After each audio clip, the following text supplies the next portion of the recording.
Okay, so good afternoon once again. Today we plan to move forward with Harbour oscillations, which we introduced 1 week ago. You may remember that I am scrolling down the screen, which yes, you can see over there.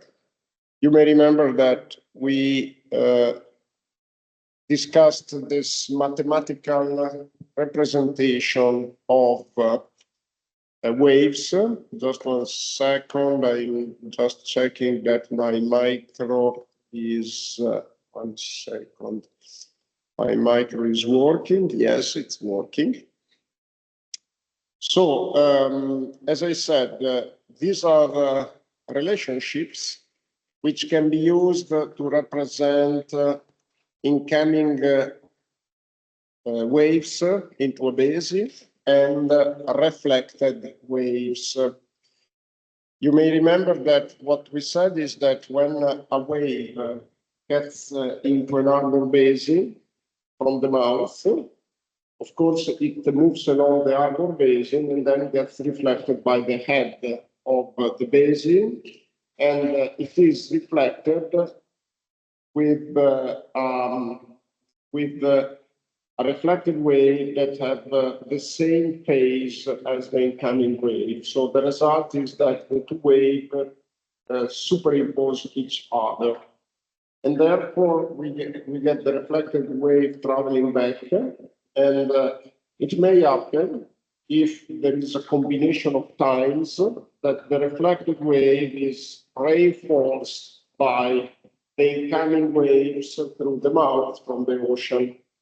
And it is reinforced if it happens that, as I said, there is a combination of time, because there also can be a destructive combination. Destructive means that the incoming wave, instead of reinforcing the reflected wave, may destroy it. It depends on the combination of phases. It's like the example that I made of the swing.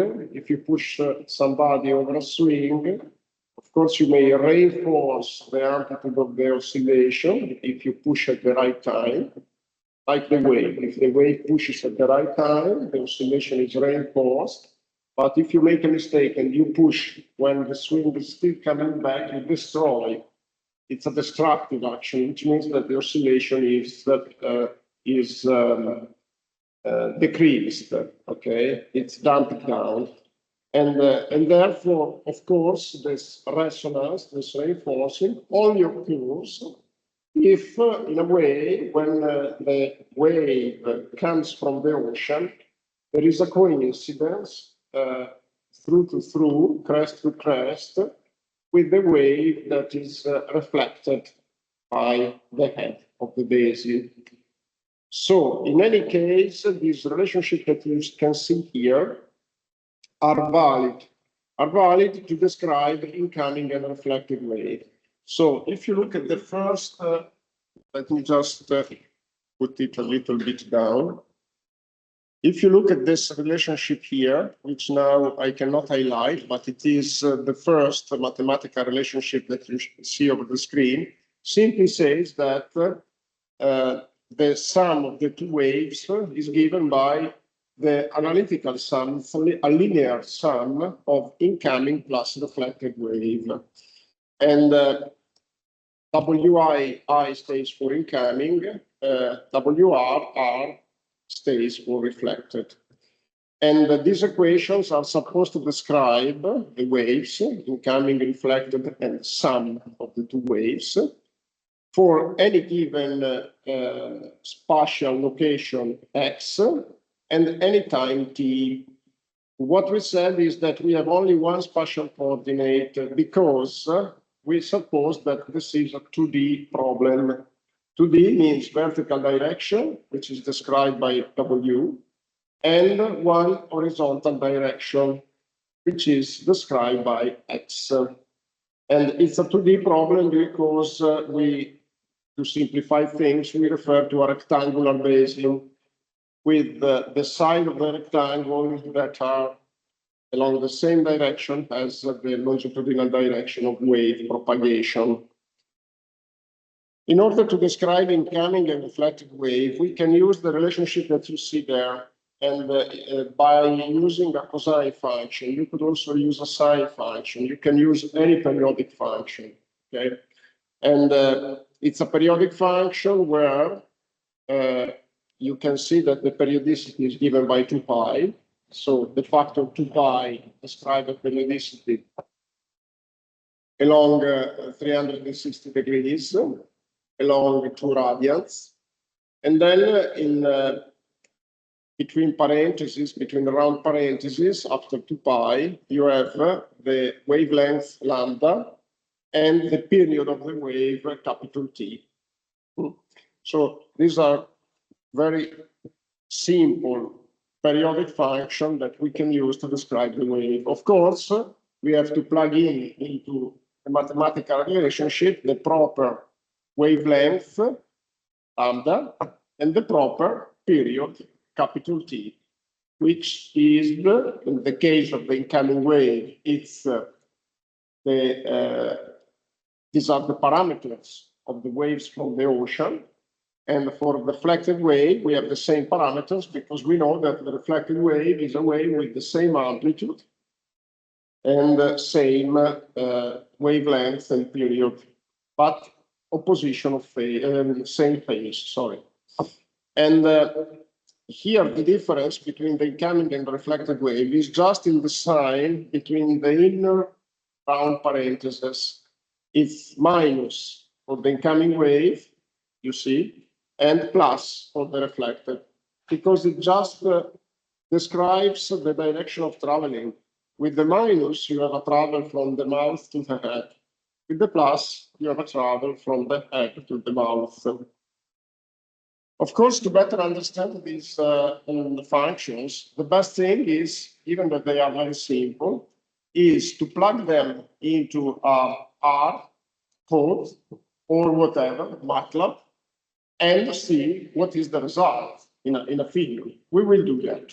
Okay, we will make this very simple code, and we will see that indeed there is an incoming and reflected wave. Okay, good. Now, I can anticipate, there are some figures here that anticipate what is the result, okay? This figure is not easy to understand because, you know, these figures, they basically refer to a picture, like a photograph of a situation. And here, indeed, the photograph refers to different times. So you have in orange, the reflected and incident wave at a time that is half of the period. And in blue, you have the same reflected and incident wave at time 0. And the summation of the two, I mean, if you take for instance, let's delete the orange one here, okay? So blind your eyes, don't look at the orange. The orange disappeared. So let's look only at the blue one. It gives a reflected and incident wave at time 0. Time 0, I decide, is by my convention, time 0 is then it's when I get the crest at the head. Look at the blue line. You have the crest, the top of the crest at the head. Now, the blue line once again gives a picture of the reflected and incident wave. So, in order to find their sum, you just have to double the vertical position of the blue line, and you get to the green. Okay. Now let's delete the blue line and look only at the orange one. Same thing. Okay, same thing. In order to compute the sum, you should just double the ordinate, the vertical ordinate of the orange line. Okay, this is what happens. This is one possibility. it's probably better to look at here. And this is the incident wave. And this is the reflected wave in red. Okay. And you see that if you take the sum, they basically give rise to a wave that has, of course, twice the amplitude of the incident wave. Okay. These are still fixed pictures. And then here, just for the sake of giving an example, it is shown what would happen if we had a fixed boundary, no movement at hand. In a harbor, we have a free boundary. Here, if we had a fixed boundary, it would be more or less the same thing, but the reflected wave is in oppositional phase. It's a different situation, okay? And I think here there is an animated figure where you can see indeed what happens. So you have the green wave traveling from the left to the right, and then it gets reflected, and you get the blue wave traveling from the right to the left. And then the summation is a wave that is not traveling. And this is why it's called standing wave. Okay. And you see that you have a free boundary on the right, which is supposed to be the head of the arbor, while you have a node, so a fixed boundary in correspondence of the ocean. Why? Because the ocean is, let's suppose that, the ocean is fixed. Let's suppose that the action of the incoming wave has terminated. So let's suppose that this is the situation that results after a resonance has been triggered, and then the ocean comes down. But still the movement in the arbor continues. This is the situation that you see depicted here. So once again, the ocean goes up and down and stimulates resonance, but after a while, the ocean calms. But resonance still continues until friction dampens it, smooths it down. But in absence of friction, the resonance in the basin would continue, and the ocean is calm. So you must have a fixed point on the left, a node, because the ocean is calm. Okay? Actually, what happens indeed is that the node, so the fixed point, is not precisely located at the mouth. Okay, so let's suppose that this is your arm. This is your arm. Here you have the head. And here you have the mouth, okay? So as I said, here, this calm, okay, this is seen from the top, and then depicting the waves along the cross section. Okay, this is calm. And here, you still have the wave, the standing wave, which is going up and down. Okay. So you see that here there must be an old and fixed point. But the ocean is calm. After resonance is going to trigger, but the ocean calms down. Here it's calm. And so that's something I was saying, there's no actually, that it's slightly located here. But it's located a bit out of the mouth, right here. Why? Because indeed there is a kind of very small diffusion of the energy of the atom inside the ocean. There is a kind of small diffusion. Therefore, there is some energy that is concerned with the ocean, and the node is located actually somewhere outside. But for the purpose of studying the phenomenon, we can assume that the distance between the mouth and the node is diminishing. Good. Now, why we are talking about this? Because we need to understand what are the frequency of waves coming from the ocean that may cause resonance. This is our purpose. So, and what we know is the geometry there are. Suppose that we know the length of the arc from having.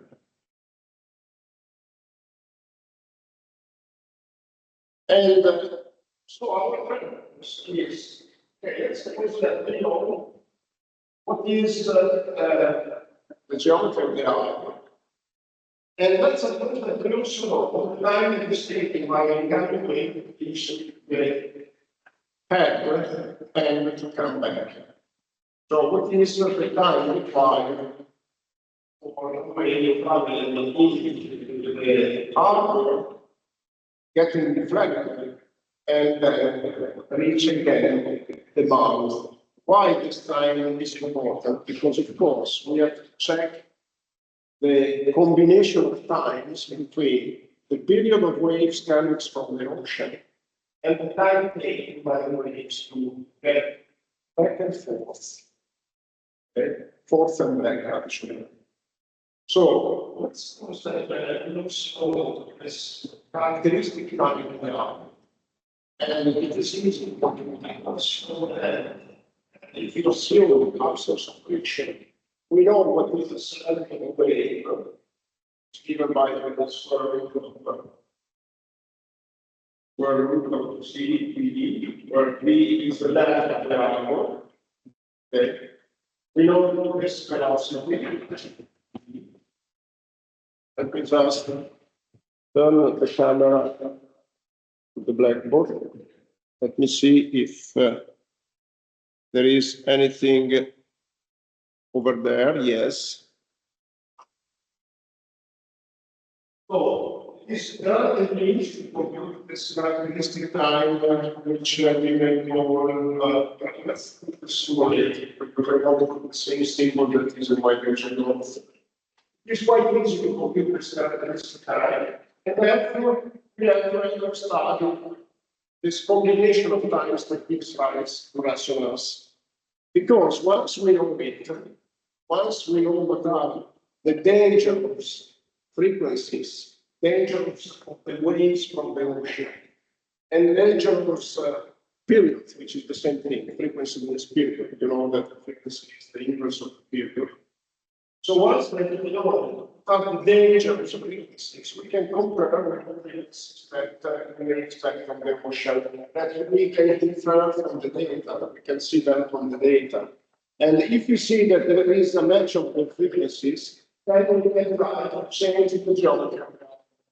So we have to design the geometry in a way to avoid this match of frequency. This is our task.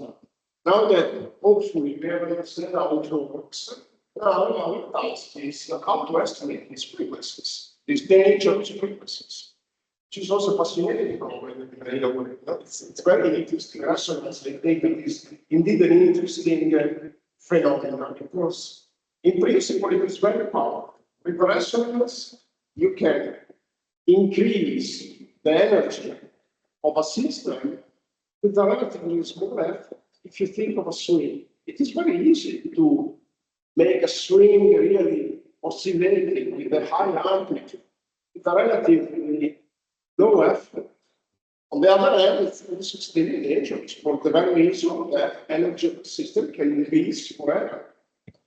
Therefore, this is why it's important for us to understand.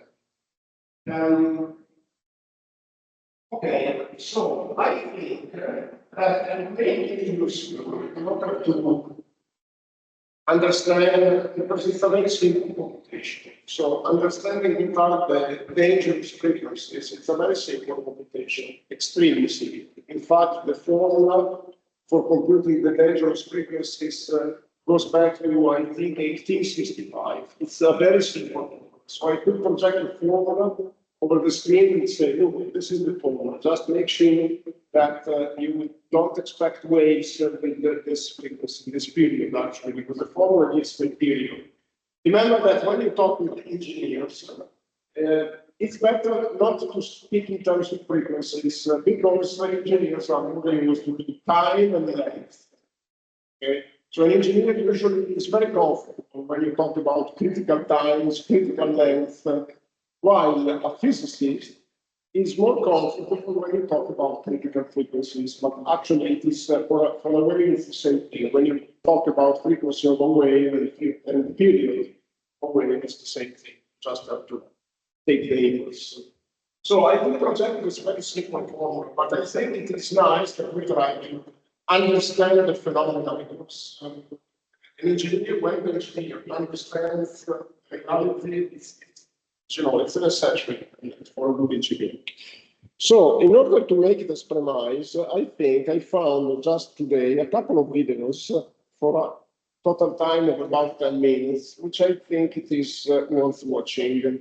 First, because the English is much better than mine. And second, because these videos, I think, are very informative. They refer to waves over a string. It's the same physical principle. When you talk about, we have seen already a video of people inducing waves over a string. It's the very same principle. And the only difference is that this string has two nodes at the extremes. It's not our case. Our case is here, and here. So free boundary here, fixed boundary here. The string has two fixed boundaries, the string of this video that you will see now. And just keep in mind one thing. If you talk about satious resonance into a lake, into a closed basin, then you have two free boundaries, two ends.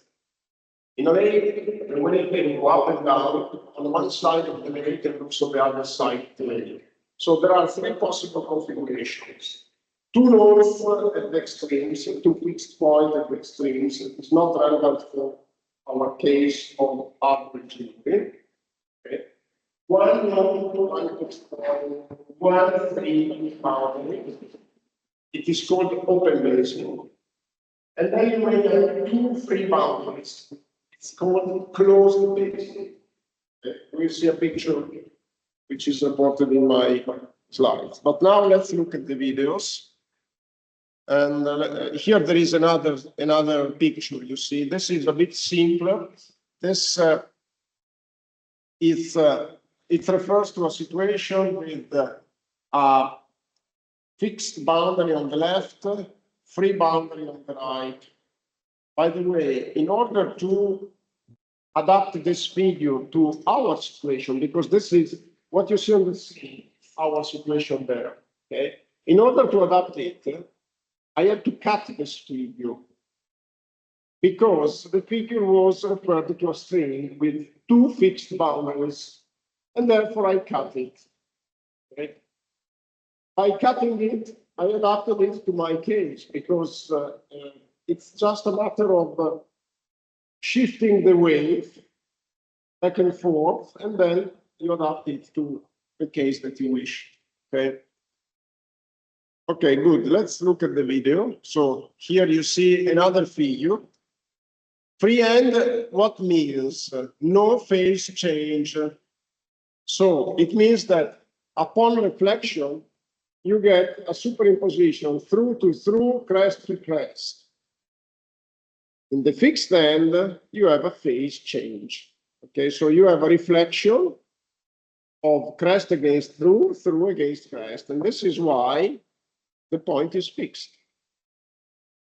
Okay, once again, these figures refer to a stationary situation. So resonance is started, there is energy, there is no more movement from the ocean, but still resonance is continuing. So in these figures, like here, you see that the energy of the wave is not increasing. It's not increasing, it's just kept constant. The amplitude is kept constant. Why? Because indeed, on the left hand, you have a node which is fixed. Can you imagine if on the left hand here, you have the ocean that at the right time pushes the wave down or up, then you may have an increase of the amplitude. Okay, like over a swing, if a person pushes a little bit you when you reach the top. Okay, but in this case, the energy is constant. So it's important to keep it in mind, because otherwise you wouldn't understand. You would expect maybe something increasing forever, and you don't see it here. The reason is that we assume the fixed end on the left here. Everything is clear so far? Hopefully. Okay, let's look at this video, and here. Okay, I think, let me check if the audio is fine.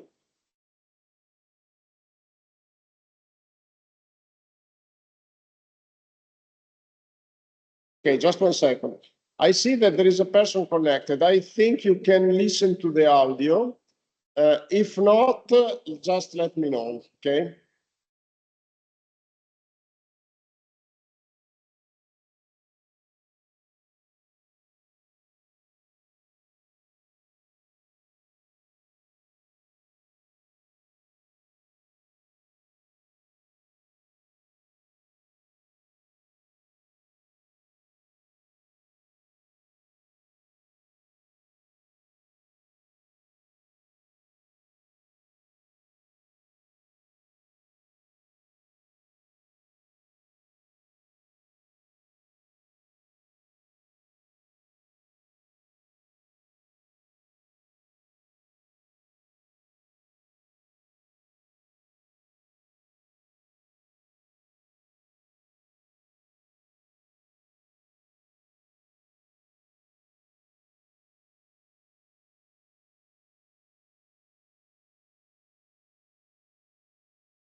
Okay, just 1 second to clarify. There is the machine that is pushing some energy in, and continues to push it. So if you stop the machine, what would happen is that slowly the string will get quiet again. For energy dissipation, in order to keep this configuration of the standing wave, so the machine has to continue pumping in order that the additional energy that is given is the same energy that is dissipated by friction, by any kind of dissipation. It's like the situation, like a swing where you push, giving the same energy that you need to keep the amplitude unchanged. So this is a different situation with respect to our figures, where you see precisely a fixed point at one end and the movement continuing. It's different because we assume in our picture that there is no energy dissipation. In this example here, if you want to keep the string moving, you have to give some energy. But the energy is not sufficient to induce resonance because there is dissipation. Just to make clear to you that when you turn to mathematical representation, to reality, you have to take into account that the assumptions that you make in the mathematical representation, no friction, in the reality are not satisfying. And therefore, if you really want to understand this example compared to ours, you have to realize what is the implication of the assumption that is not satisfied. By the way, in engineering design, it's the same thing. Any design method relies on assumptions, which is fine. It is perfectly fine, because in order to make a model of the reality, you have to make assumptions, because your model will never describe the reality perfectly. So it's not a problem to make an assumption, but you have to know the theory, because if you know the assumptions, you can evaluate how the reality will behave actually with respect to what you designed. So this is extremely important in engineering. You first make assumption because otherwise you can't design. But when you go to put your project design into practice, you have to be aware of the assumptions and, in a way, introduce safety factors. This is what engineers do in order to take into account that the assumptions are not satisfied. And I think this is another useful example. So let's move forward.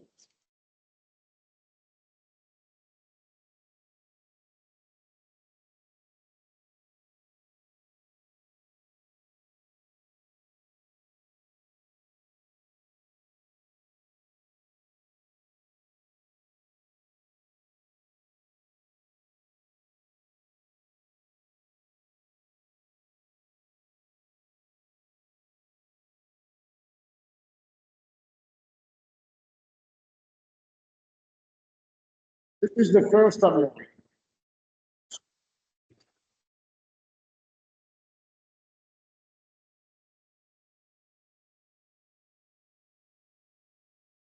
By the way, if you think of the total time that is taken by this wave to go back and forth, it's the same for the first harmonic, which is the simpler. The first harmonic is the harmonic with the lowest frequency.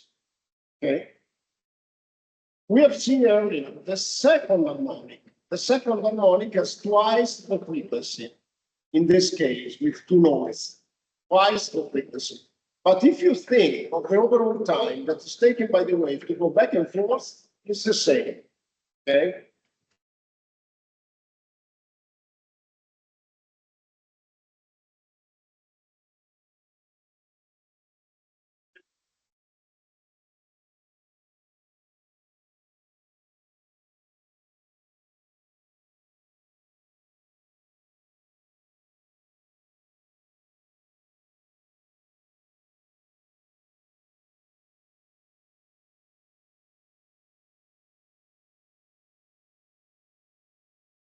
Further,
okay, so what he said is the first harmonic is the harmonic with the lowest frequency. It's also called the fundamental harmonic.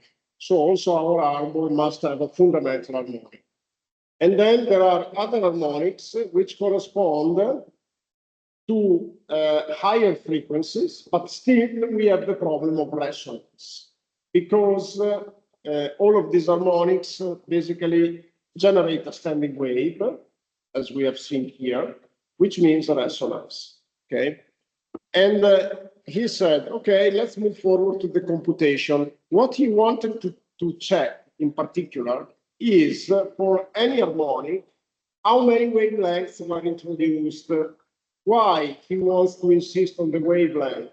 Because, of course, if we want to understand when there is the summation of the incoming waves plus the reflected wave, incoming I mean from the ocean, it's important to know, to assess this combination of times.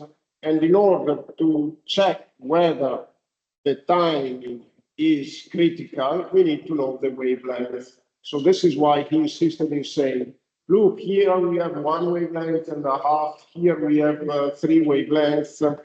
And then he's explaining in this next video, which is very simple actually in computation, how to compute the frequencies.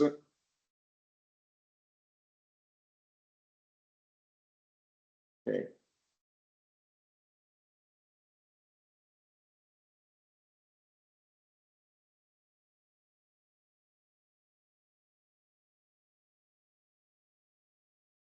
One second. He talks of frequencies. He's interested in the frequencies. We are more interested in the time because we want to see if there is this combination of critical times. Okay. But let's focus on the frequency here because, I mean, timing is, time period is the inverse of the frequency.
Okay, so this is the moral of the story.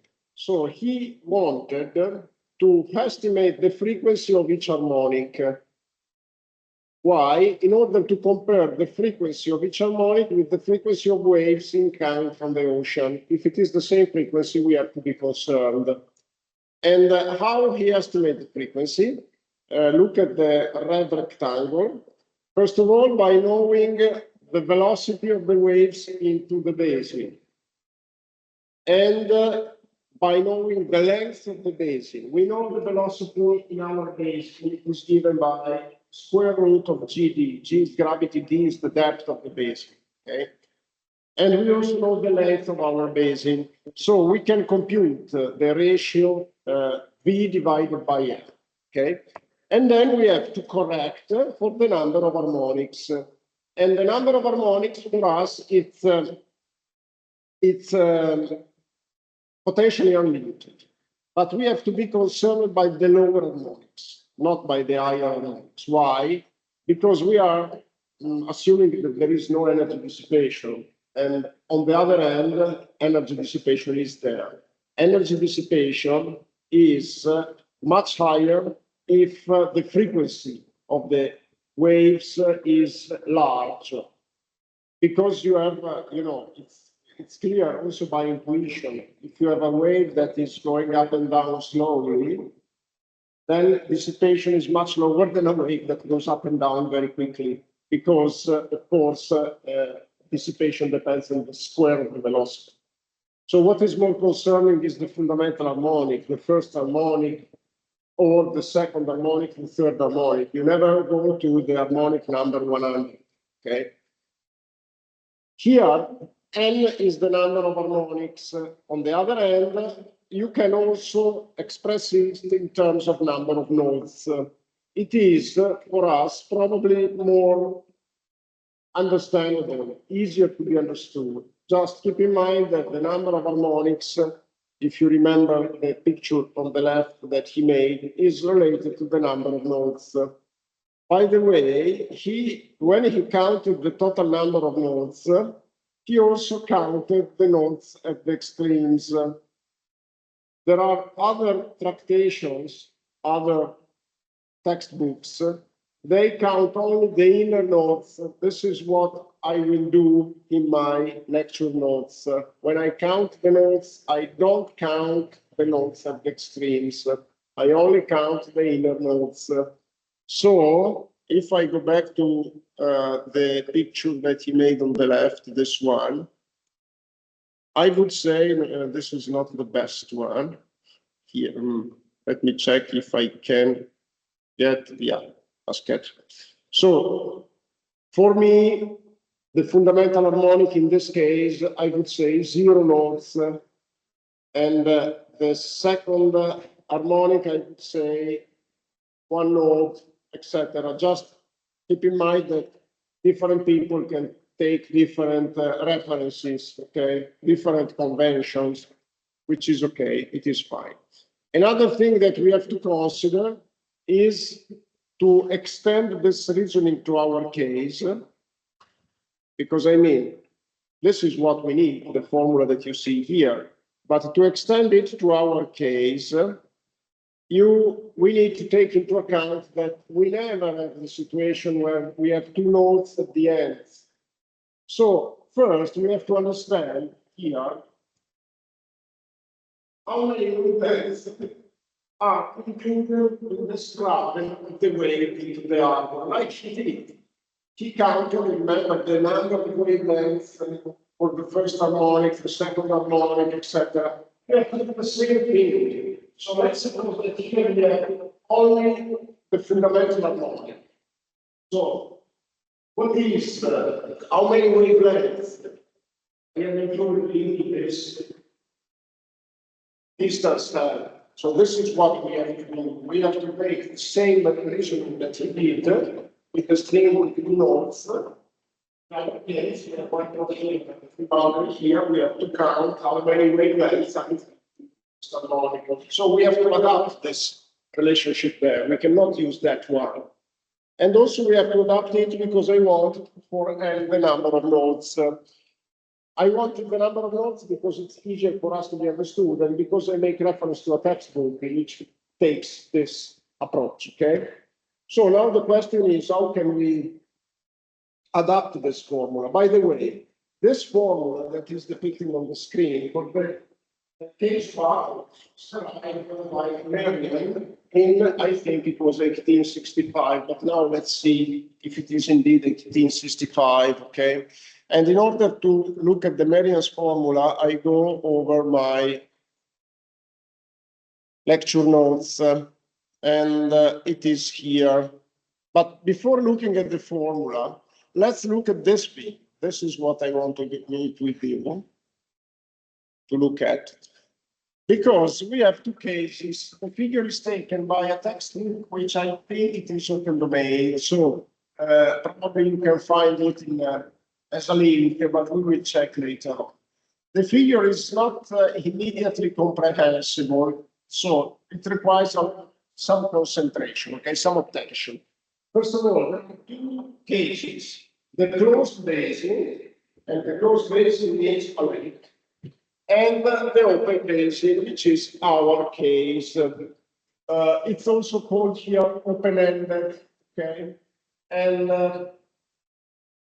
here with L, we indicate the length of the basin.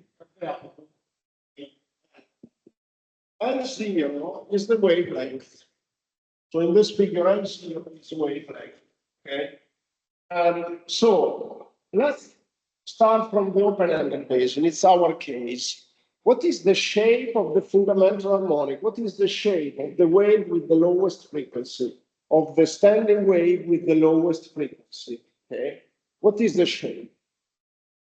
The shape is the one that you see there, where the wavelength is 1/4, or better, the length of the basin is 1/4 of the wavelength. So what you see there is L0 divided by 4. What does it mean? The quote is on the length of the basin, which is equal to the wavelength divided by 4. This is the fundamental harmonic. This is the standing wave with the lowest frequency in the case of an open-ended basin. So you get this wave that has a node, the mouth, and just an up and down at the head, okay? And then the wavelength is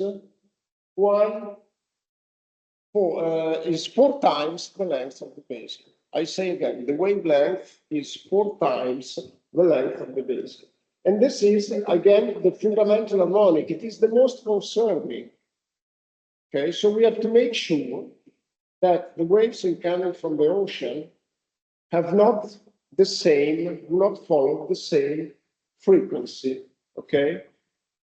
And then in the formula of the guy depicted earlier, you have to take into account this relationship between the length of the basin and the wavelength. Okay. Now, what is the second mode? I would say that, this is the third harmonic. So what is a second possibility? It is a way where you get a node at not in the middle of the Harbour, but a little bit towards the head. Okay. And this is the second possible standing wave, okay, where you see that I think here there is a mismatch. I think here they are calling mode what was called earlier harmonic. Okay, so there is, as I said, there are different use of terminology by different authors. So I would say, okay, let's call it the second possible standing wave, the standing wave with the higher frequency with respect to the fundamental one, okay, which has this node that is located in a position such that basically you see that this is half, the wave makes half of the wavelength plus 1/4. So 3/4 of wavelength. In the basin, the wave covers 3/4 of wavelength. And then you have the subsequent harmonic, you add another node, another internal node, and then you see that the wavelength, the wave makes one complete wavelength plus one, it is, this would be off. Okay, I need to, yeah, this is 3/4 of wavelength, and this is one wavelength plus 1/4. So this is the critical reasoning, the one that requires our attention. We have to understand for each harmonics how many wavelengths the wave covers to reach the head, which is the same number of wavelengths required to go from the head to the mouth again. Okay, and then once that you know the wavelengths, like he did earlier, you can compute the frequency or the period, corresponding frequency of period. This gives rise to this formula, the Merian formula. Look at this formula, it is very easy. You have the distance covered by the wave, 2L, and here you have the velocity, GD. Okay, and this is the time taken by the wave, each kind of wave, no matter the harmonic, to go into the basin and coming back. Okay, this is, the velocity of the waves doesn't change. First harmonic, second harmonic, third harmonic, the velocity remains the same.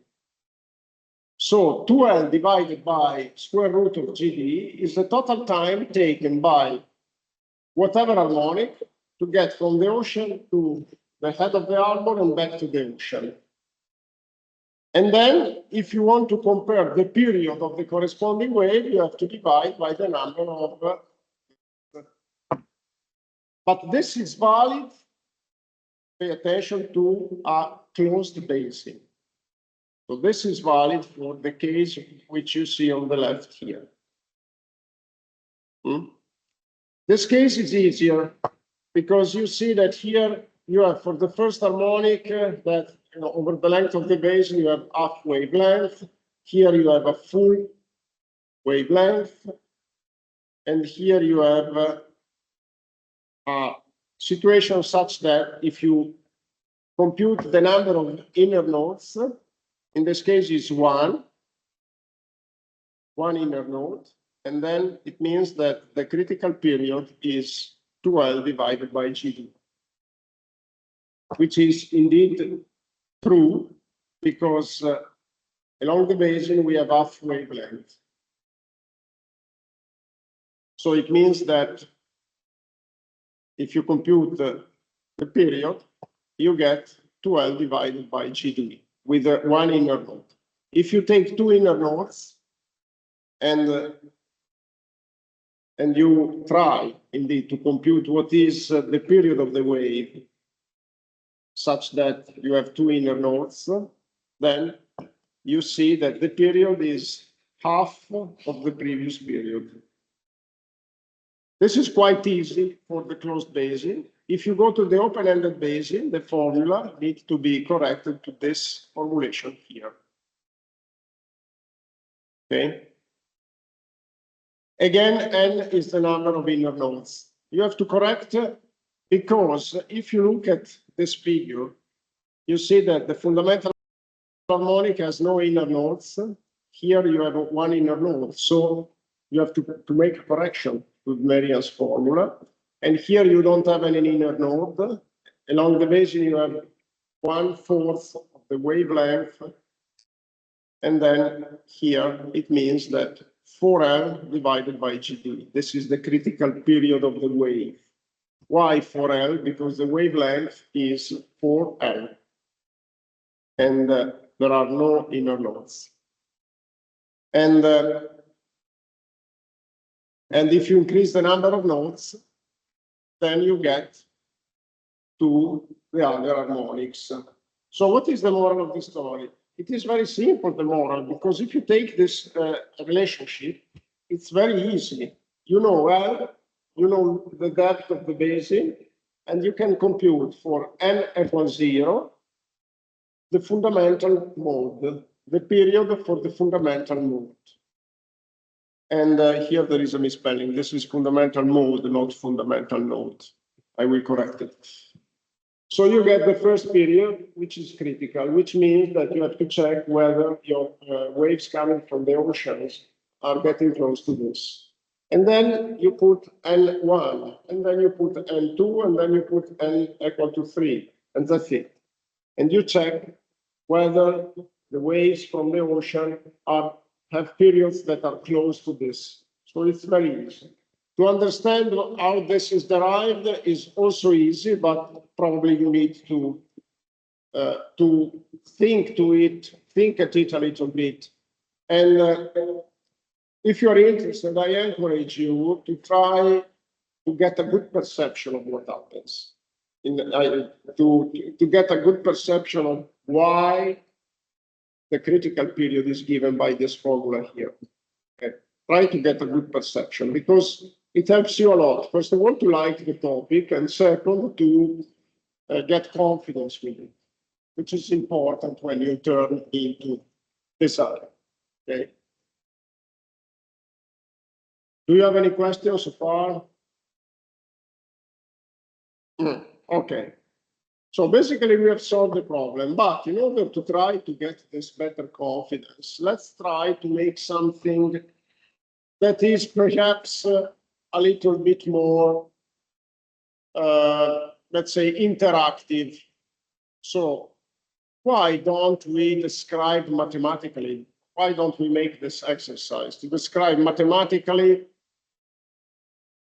these equations, which are very simple, actually. I mean, to apply them is very simple. If you want to get a graphical representation of the results, it takes some more time, but still in R is not a big problem. And actually you have a code here. Okay.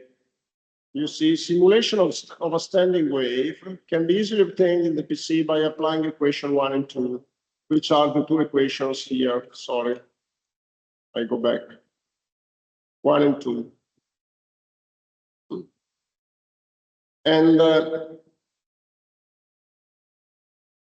so we have this code. Oh, block or not, good. We have this code. As usual, to understand a code that is written by others, it's not easy. And it is easy to cut and paste it into R, but let's try to, okay, let's do that first. I open an R console, just 1 second.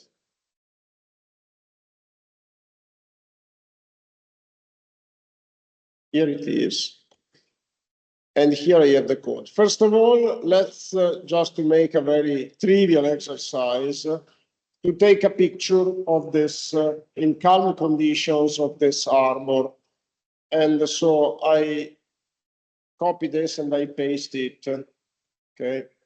This is a trivial example. Let me just increase the font. I clear the screen. This is a trivial example. Okay, this is calm condition, but it is useful to understand what I'm talking about. So this is my Harbour, okay, with the mouth on the left and the head on the right. It is very easy to plot it. I assume the length, and it is called LL. I put it 100. Let's forget about the units. It can be 100 meters. It can be 100 kilometers. No problem at all. Okay, about the scale. And then what I did is just to create a vector of wave height, generic wave height, and it's just a vector which is a sequence of 100 zeros. And then what I did is to take a plot of it. And in the plot, I wanted a line because, I mean, water surface is better represented by a line. I put limits on the horizontal axis from 0 to the length of the harbor. I put also a limit in the vertical axis from -5 to 5. And then the color blue and the line width 2. Now, it is interesting to ask ourselves the question, can I represent here a wave as it gets in? Okay, so over these calm conditions, I could start a wave from the ocean and show over continuous graph, an animated graph, the progress of the wave that gets to that and gets reflected.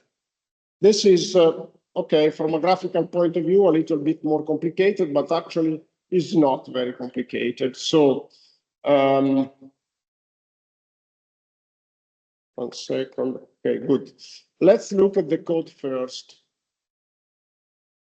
Okay, generation of plot for incoming plus reflected wave. It's here.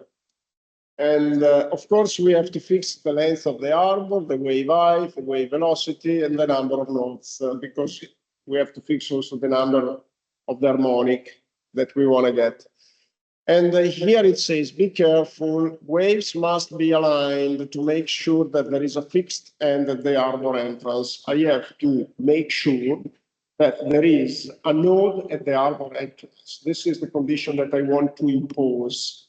In general, if I start with a wave from the ocean and then it gets reflected, it is not granted for sure that I have a node at the harbor entrance. If I don't have a node, there is distraction, there is no standing wave. So I have in a way to place the wave in a position that makes sure that there is a node at the harbor entrance. And then there is a standing wave, okay?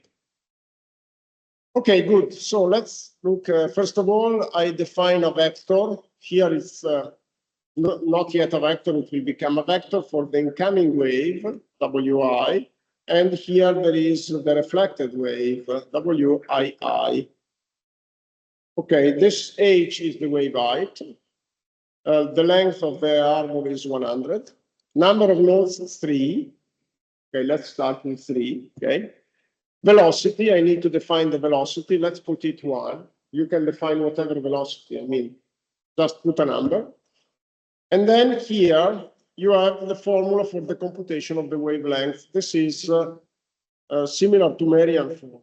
And it is the computation that the guy did for the string, and we did in the figure, depending on the number of nodes. This is the number of inner nodes. Depending on the number of nodes, this is the computation of the wavelength. This is the computation of the wave period. And this is a shifting factor in order to align the two waves to make sure that there is a node at the end, at the mouth. Okay, and here it's a stop variable. It just means make the graph until you get the wave back to the ocean. You see 2LL means the stop is a time index in which I want to stop the representation. And then here there is a for cycle. At each time, from 1 to stop, so at each time step, I compute the incoming wave. And this is precisely equation number 1 that I have in my lecture notes, with the only, point of attention that I am starting the wave from the position SF that I defined in order to make sure there is a node there. But then you see there is a minus here, a plus here. It's the formula of the incoming wave and reflected wave. Now, it is a bit of a problem to make a graph, because if I want to start from calm condition, it means that I should see first the incoming wave coming in. and no reflected wave at the beginning, just the incoming wave coming. And then when the incoming wave reaches the head, then I have to start the reflected wave. So in order to do this, this is just a coding problem, So what wave should I display at each time? And the wave is already computed, it's here. And this is the computation of a vector, okay? Because you see here, this is a sequence. So sequence of times, okay? And therefore, what I need is to display only a part of that vector, okay? I suggest that we don't look at the details of how I did, because it is essentially a coding problem. Let me just, for now, run it, okay? Just notice the last instruction. It is an instruction in order to slow down the display. It takes some time from step to step, okay? So I am copying. This is just the application of equation 1 plus equation 2, nothing more, okay? I am pasting, clear the screen, paste. And then I go on the graph.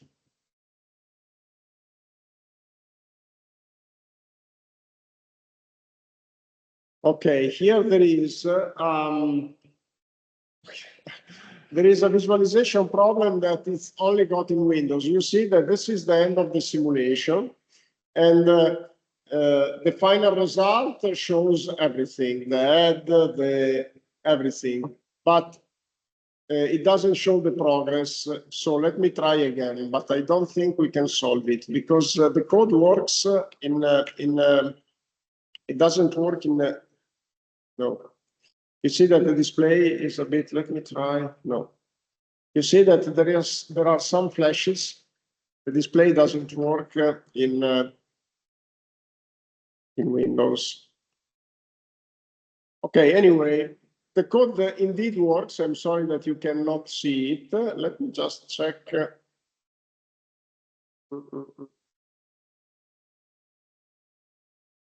Let me just see, maybe.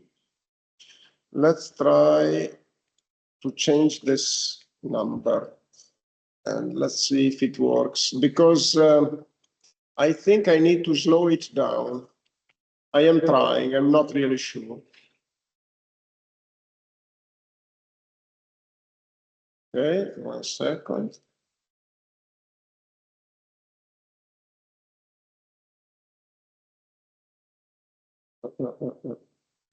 Again.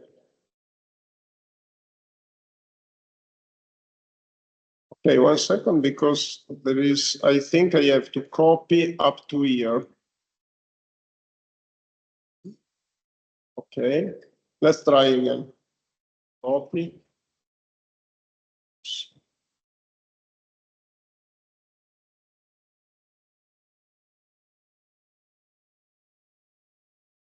Okay, let's see.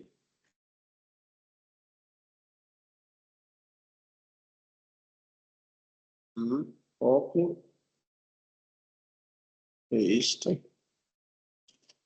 Now it's too fast, so let's try the opposite, the other way around. The other way around means here I should put 0.01.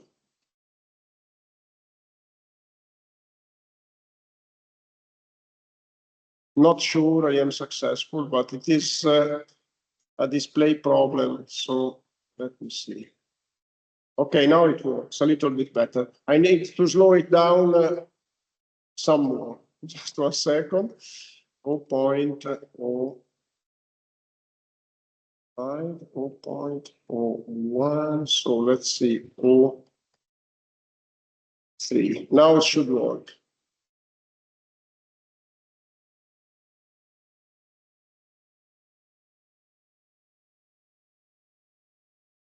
Okay, copy and paste Okay, no, still no.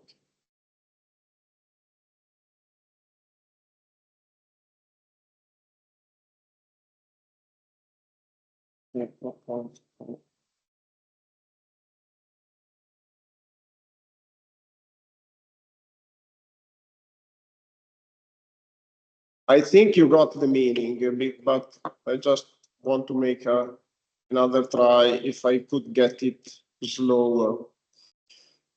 No, I don't understand why. Let me just check. Why does numeric system date time?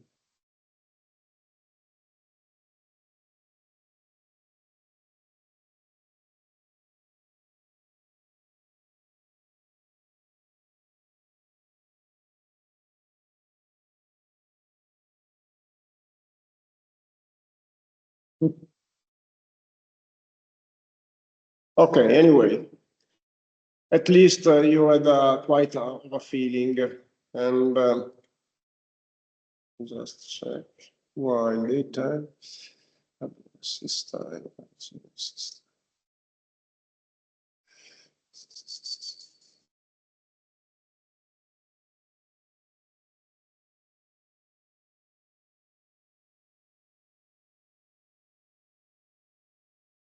Okay, now I am thinking of, because I really wanted to show you how it works, because this is something that helps a lot. Just let me think of one.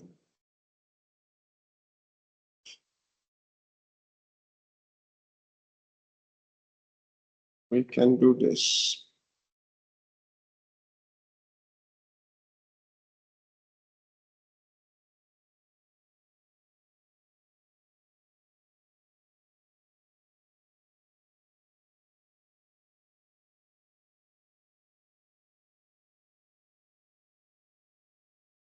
Let's try to find an help for this. Converting time format. No, this is not. Okay, wait for each seconds. Stack Overflow. Yes. Okay.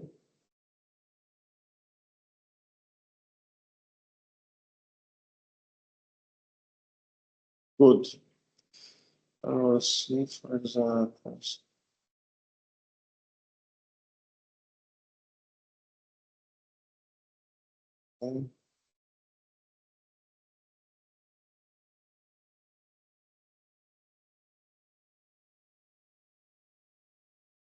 Okay, let's try.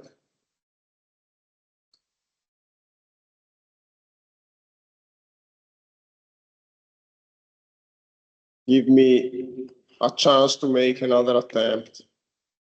I also want to try to solve this problem forever.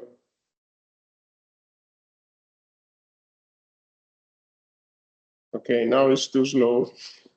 You see the incoming wave. Okay, now it's too slow, just 1 second, but I found the combination. So, okay, let's try minus 0.5.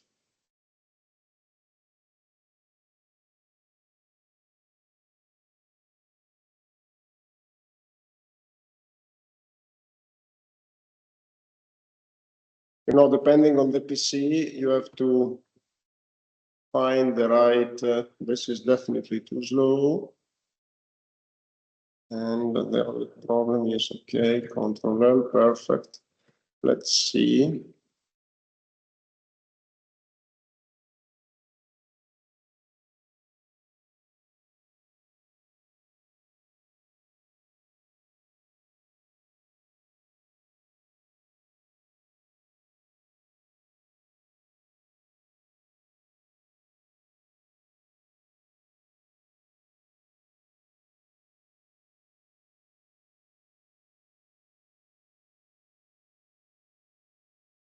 Okay, where is Greg? Let's see.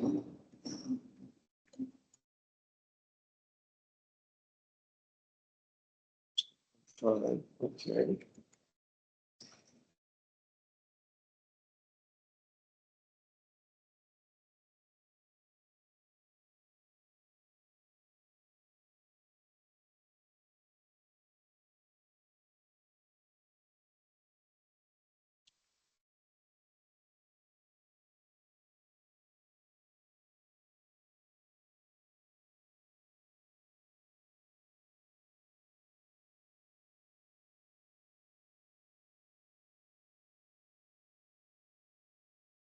Okay, let's try again. But this is too fast, so doesn't work with 0.5. I don't understand why.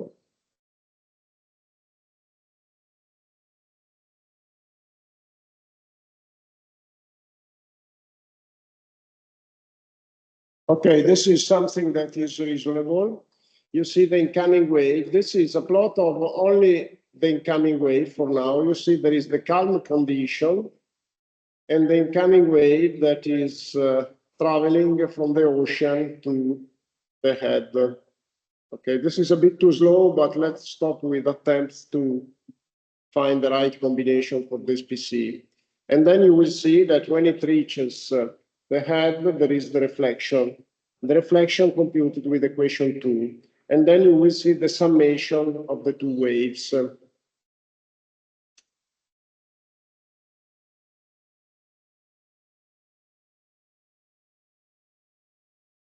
The tricky thing is just how to make the plot. Okay, you see here there is the reflected wave is the red one, and the standing wave is the blue one. Actually, in the reality, you don't see the red wave. You only see developing the standing wave.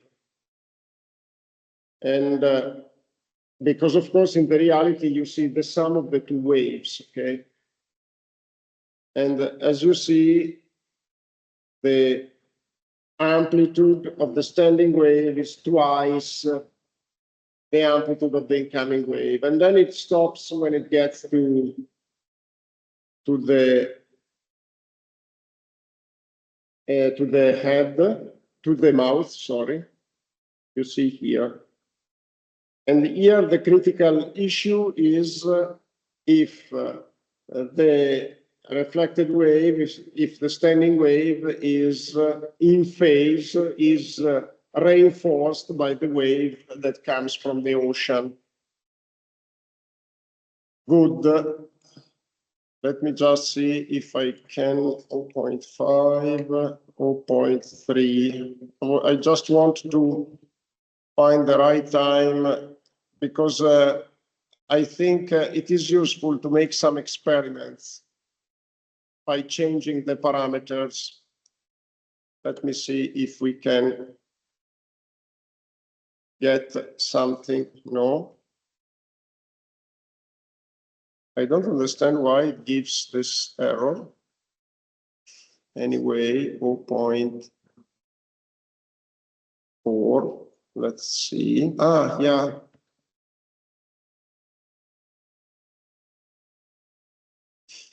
I understand why. Okay, good. I understood what was the problem. I'm sorry for that.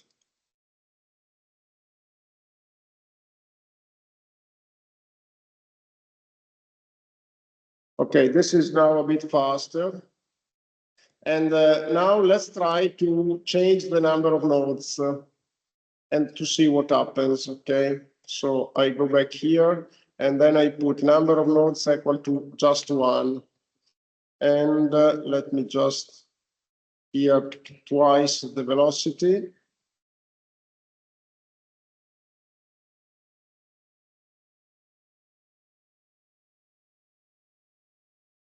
I want to show you what happens. Okay, you see here I reduced the number of the nodes, and you see that the wave has a lowest frequency, but I get the same result. Ah, yeah, okay, here, let's see, we have to wait for, here is the final result, which is similar to what we saw in the sketch. If we want to make it continuous, let me just show you the last one. This is a standing wave that goes forward. It doesn't stop after a while. Okay, first let me change this and let me put it 0.1. Let's see if it works at the correct velocity.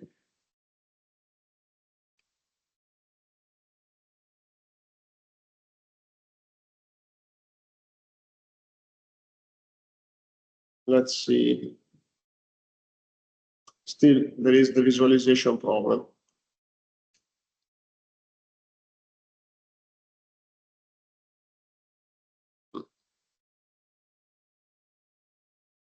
Okay, here is the final result. Is the same as before.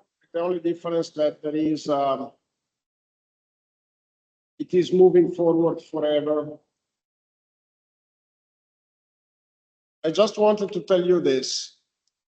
With this code, you can play. Hopefully, with your PC, you don't have, you have less visualization problems. Just wanted to say this. This code depicts a situation with constant energy. So it's not really resonance. It's describing a standing wave with constant energy. If you want to emulate the situation where from the ocean there is a continuation of the wave motion inducing resonance, you just have to increase at each step the amplitude capital H. So it would just suffice here to write something like H is equal to H plus 0.01. This means that at each step, at each time step of the visualization, you increase the amplitude of the incoming wave, like you would make with a swing if you continue pushing in order to increase the amplitude. And then you simulate resonance.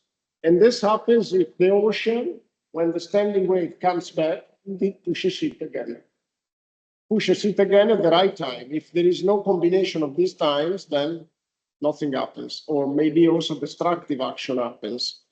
But if you increase the amplitude at each time step, you find the solution, which we may make a trial, but I don't want to lose so much time in let's try to make a run, and hopefully I can get the visualization correctly.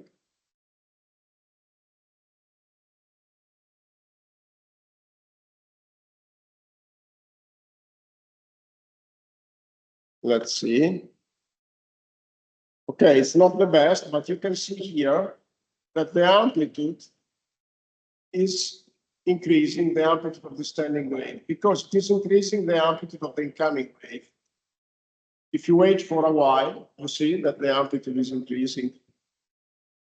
Of course, at each time step, we are increasing the amplitude of the incoming wave, and therefore you get the resonance that moves forward. And this is what happens when you have resonance into an album, actually. It may also happen that after a while, of course, there is energy dissipation and you get to a stabilization because dissipation increases with increasing amplitude, dissipation increases. And so you may get to an equilibrium, but it may also happen a situation where the mooring lines are broken, clearly. And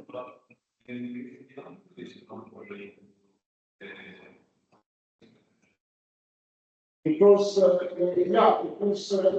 what happens if you have the coincidence of time, you have the wave in the ocean that in a way reinforces the reflected wave, reinforces the standing wave, and it's an increase actually of the energy. It's an increase of energy. And the energy you can simulate an increase of energy with an increase of reality. So it doesn't, why you say that the increase of reality doesn't mean an increase of energy?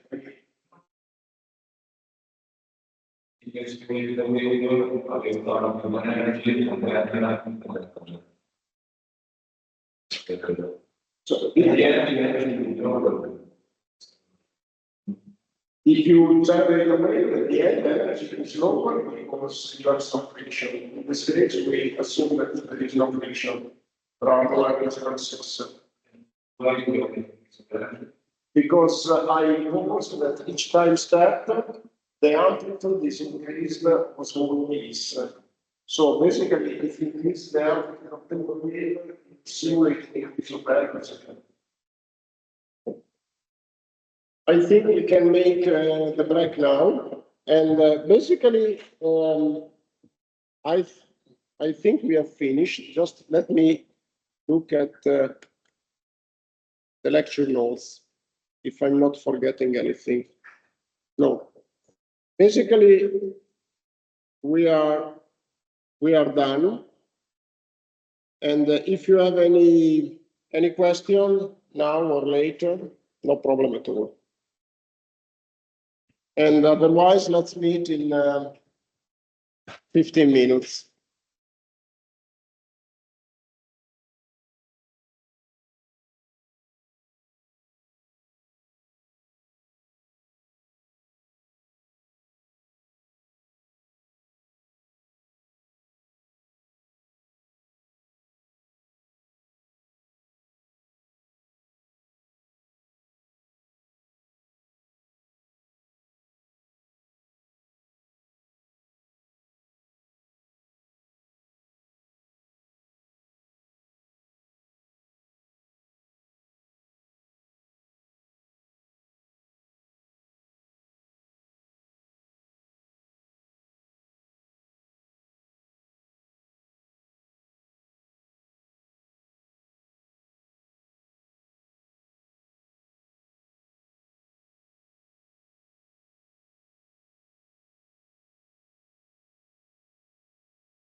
Okay, here we are.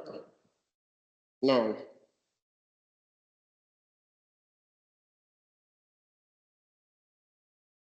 let's move to the next topic. The next topic is after Harbour oscillation. I am skipping a couple of links for now. Okay, for now, and in order to reserve them for, they are very easy lectures, very descriptive. So I prefer to keep them for next Wednesday and for the last lecture. Okay, and so let's go to another engineering problem, which is the design of groins. And this is then the next lecture that we will discuss together. Once again, I skipped the two links. By the way, I go back to the full list of the lecture notes. We are not supposed to go through all of them by the end of the lectures. We still have two lectures, next Wednesday and the next one. And we are not supposed to go through every one of them. I leave the links there because I'm not removing the links because they may be also useful for you as a future reference. Just keep in mind that the exam will focus only on the lectures that we discussed here in person during our joint meetings. Okay, so the links that eventually will be skipped are not anything, do not contain anything for the exam. They are left there for your future reference. So, as I said, I would like now to talk about the design of groins. What are groins? Here you see in this picture some groins. Okay, these are infrastructures that are used to mitigate beach erosion, and their main direction is orthogonal, perpendicular to the direction of the coastline. So there is a fundamental difference with respect to breakwaters. Breakwaters are also structures, infrastructures to mitigate the beach erosion, but the main direction of breakwaters is parallel to the coastline. Those are perpendicular. I say the main direction because actually, as you see here, these groins, first of all, each infrastructure consists of a combination of two groins, and their direction, their actual direction is not really perpendicular to the coastline, orthogonal. But still you can recognize that in a way their main direction, the average direction, is perpendicular to the coastline. So why this difference? Why we need two kinds of infrastructure, breakwater and groins? Because groins, for their displacement, are particularly indicated for mitigating the along-shore sediment transport. You know, if you stop the sediment transport, you favor the siltation of the sediments, and also you favor accretion of beaches. And this sediment transport can take place along shore or across shore.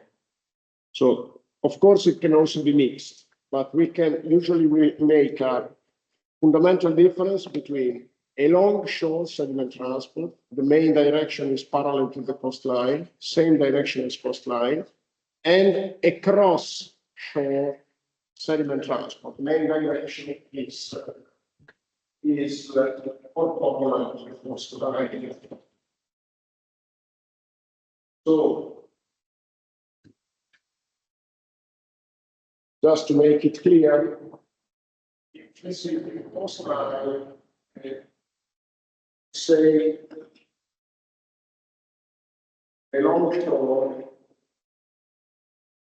segment transport and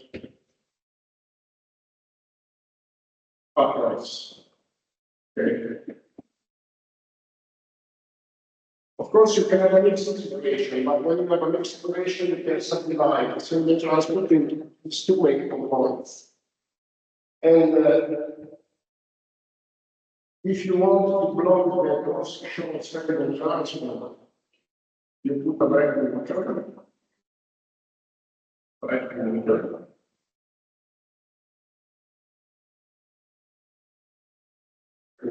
If you want to stop the erosion second transport, you put a drawing. This is drawing or drawing in the right. Depends. American English, Western English, you can use the Y or the I. Okay? I will use a mix. So proportions we discussed then with Professor Tinti, and we discussed drawings. And you understand that in order to design drawings, we have to get an idea of the importance of the knowledge of the sequence transfer. What happens when you displace a drawing? It happens what you can see in the figure. Okay, so clearly there is an erosion in the speech, which is clear from the fact that the street, the road, is getting very close to the sea. And in this case, what happens when you displace a drawing is that against the drawing, so let's suppose that you get the long-short sediment transport from a main direction, which I suppose is from right to left. Why I say I suppose? Because it looks like you have accumulation of sand on the right part of the groin, no accumulation of sand on this part of the groins. So this means that the groins are effective in stopping sediments coming from the right to the left.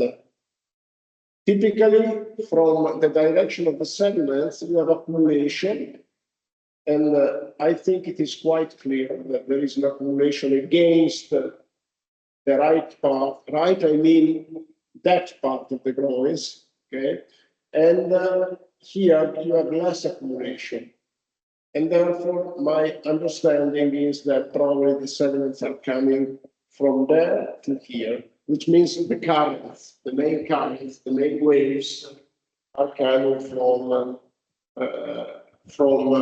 there to here. Why? Sorry? You can say that the current.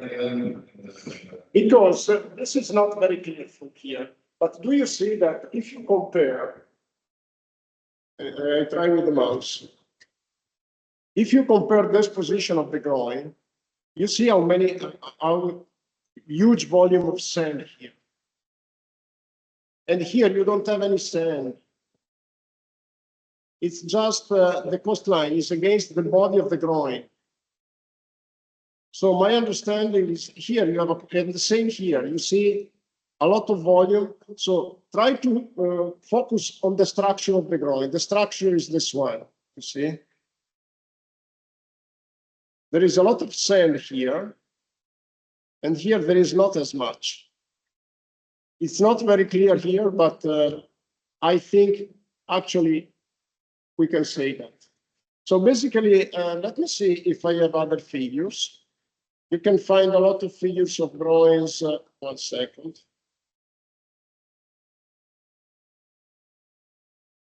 Groin.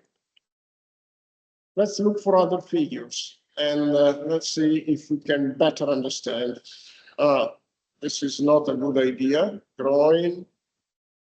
C. Okay, good. So, for instance, let's look here. Sorry.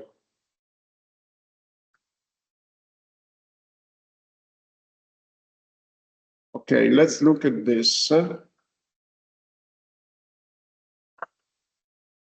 So look at this sequence of drawings, and let's look at this one.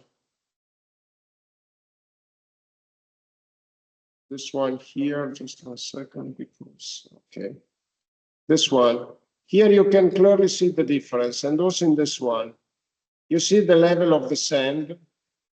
Here is getting at this level, on the other side is much lower. Here is not so clear.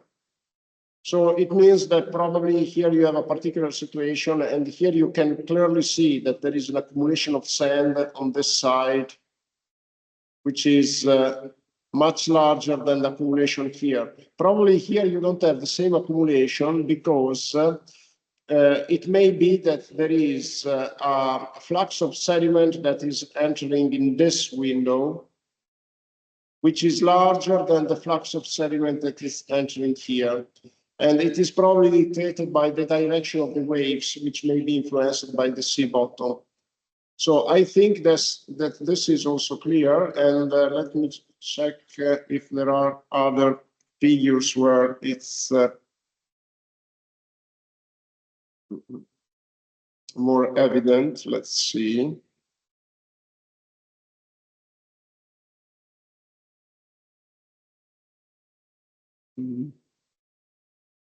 This one also looks like there is a huge difference. But this is a figure that I took. We check, because there are some situations where it's very much, okay, this one is clear. Okay, let me take this.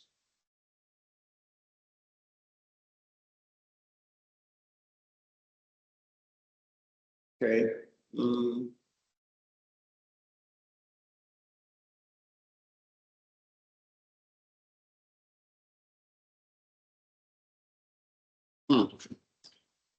It's a little bit unfocused, but anyway, you see this growing here. You see how much is large the beach here and how small is here. This means that there is a flux of sediment coming from this direction, which is blocked by this growing. On the other side, instead, there is nothing. This, I think, it is quite clear. And another one, there are several. This one, you see here, nothing after the groin, and you have a very nice beach before the groin. There are sediments coming from this direction. And you see the groin, the direction that they gave to it. It is bended. There is a bend to shift the groin towards the left to trap the sediments.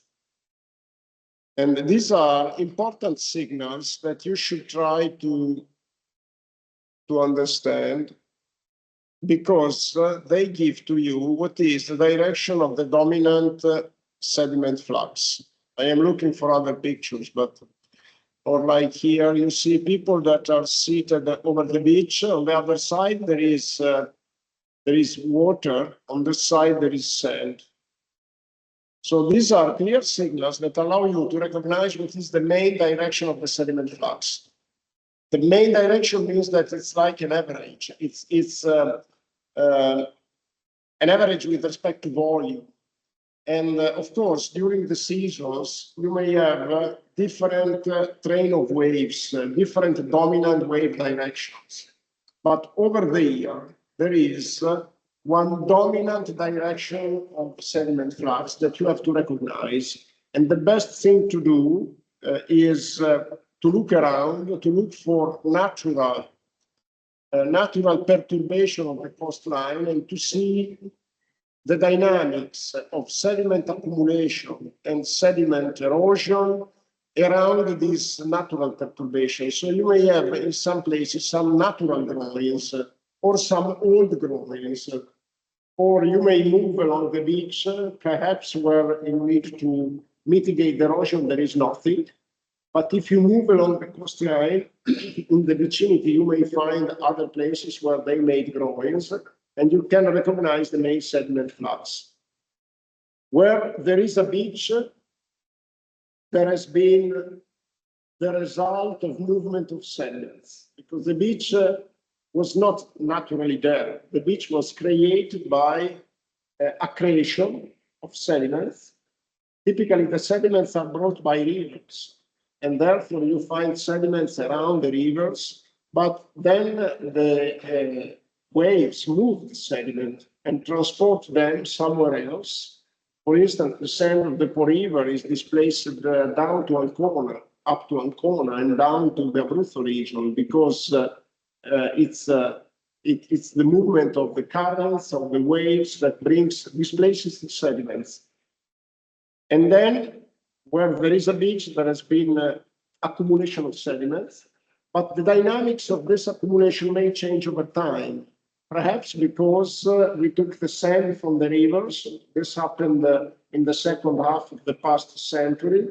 We took a lot of sand from the riverbed of the Po River in order to support building constructions, in order to support road construction. And therefore, there was a decrease of sediments delivered to the Mediterranean, to the Adriatic Sea. And if you decrease the feeding of sediment from the rivers, of course, you may get an increase of erosion. So the erosion problems that we are facing on the Adriatic Sea are mainly due to this extraction of sand from rivers. And therefore, you have to intervene to mitigate this erosion, to mitigate the impact of this perturbation of the natural equilibrium if you want to keep the beaches. And therefore, you have to understand what is the dynamics of sediments, the dynamics of the movement. Because, of course, if you put a groin where the main problem is across shore erosion, sediment transport, then the groin is not effective. You don't solve the problem. You have to understand what is the main problem. The problem is given by across shore or long shore sediment transport. Usually, these two processes have two different time scales. Across shore is mainly dominated by short-term events, by violent storms, wave storms. And therefore, this is typically a phenomenon that is dominated by an erosion that takes place in big volumes in short times. In all short term transport is more long-term, is more given by currents, by long-term processes. And this is another consideration that may help you to recognize what's the problem. This is particularly important when you build an arm or a new arm, because you have to account for sediment transport in order to keep the entrance free. So typically, when you build an arm, you protect the arm because you don't want sediments accumulating in the entrance. Therefore, you need to protect the entrance. Very often you find that if you visit harbors, you will see that there are groins to protect the entrance. In particular, if there are rivers in the proximity, because the river brings sediments, and then the waves of the sea displace the sediments, and you don't want the sediments to be displaced in the entrance of the harbor.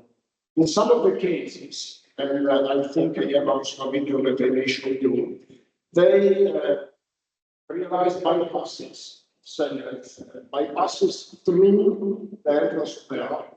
They didn't want the entrance to the harbor to be silted, and therefore they bypass the sediments in pipes. So they put a pipe and a pump on one side, and then they pump the sand into the pipe and release the sand on the other side of the harbor. And the reason is that we need to mitigate the effect of erosion. Sediment transport means erosion. When there is sediment transport, there is erosion or siltation. And we make a difference between beach erosion, beach accretion. We talk of beaches because, of course, erosion is more concerning with the beaches, because the sand can be easily moved. With rocky coastlines, which is less concerning. It's still very important, but in the longer term. With beaches, even in the short term, you can have big changes. As I said, protecting the beaches or regulating sediment transport may be important for harbors. It's also very important for tourism because for obvious reasons, beaches, as we know, because we talked about them, are very important they have a very important societal value. Okay, let me see where are my lectures here. So we are talking of these structures. Of course, you understand how much may be complicated to design them. It's not only a matter of understanding the dynamics of sediment transport, which is something very obscure. It is something that cannot be easily measured. It's not something like monitoring water flow in a sewer system or monitoring water flow in a river. It's much easier. It's something more similar to monitoring groundwater. Monitoring groundwater, you cannot see it, so it's a bit more complicated. And the same sediment transport, you cannot see it. And also sediment transport is a phenomenon that is affected by a relevant uncertainty because there is uncertainty related to the description of the water flow. But then you have to sum the uncertainty due to the movement of the sediment by the water flow. So it is an additional ingredient. When you want to model the waves, we know that there is uncertainty.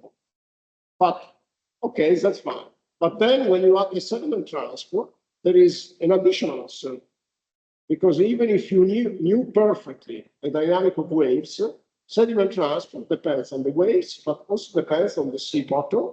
It depends on the delivery of sediment by the rivers. So there is additional uncertainty, which means that it's something that is difficult to measure. It's difficult to represent, even if we had perfect measurements and perfect knowledge of the waves. There is additional uncertainty. What is the result? A lot of uncertainty. And what does it mean, uncertainty? It means empirical formulations. Because, you know, when there is a lot of uncertainty means randomness.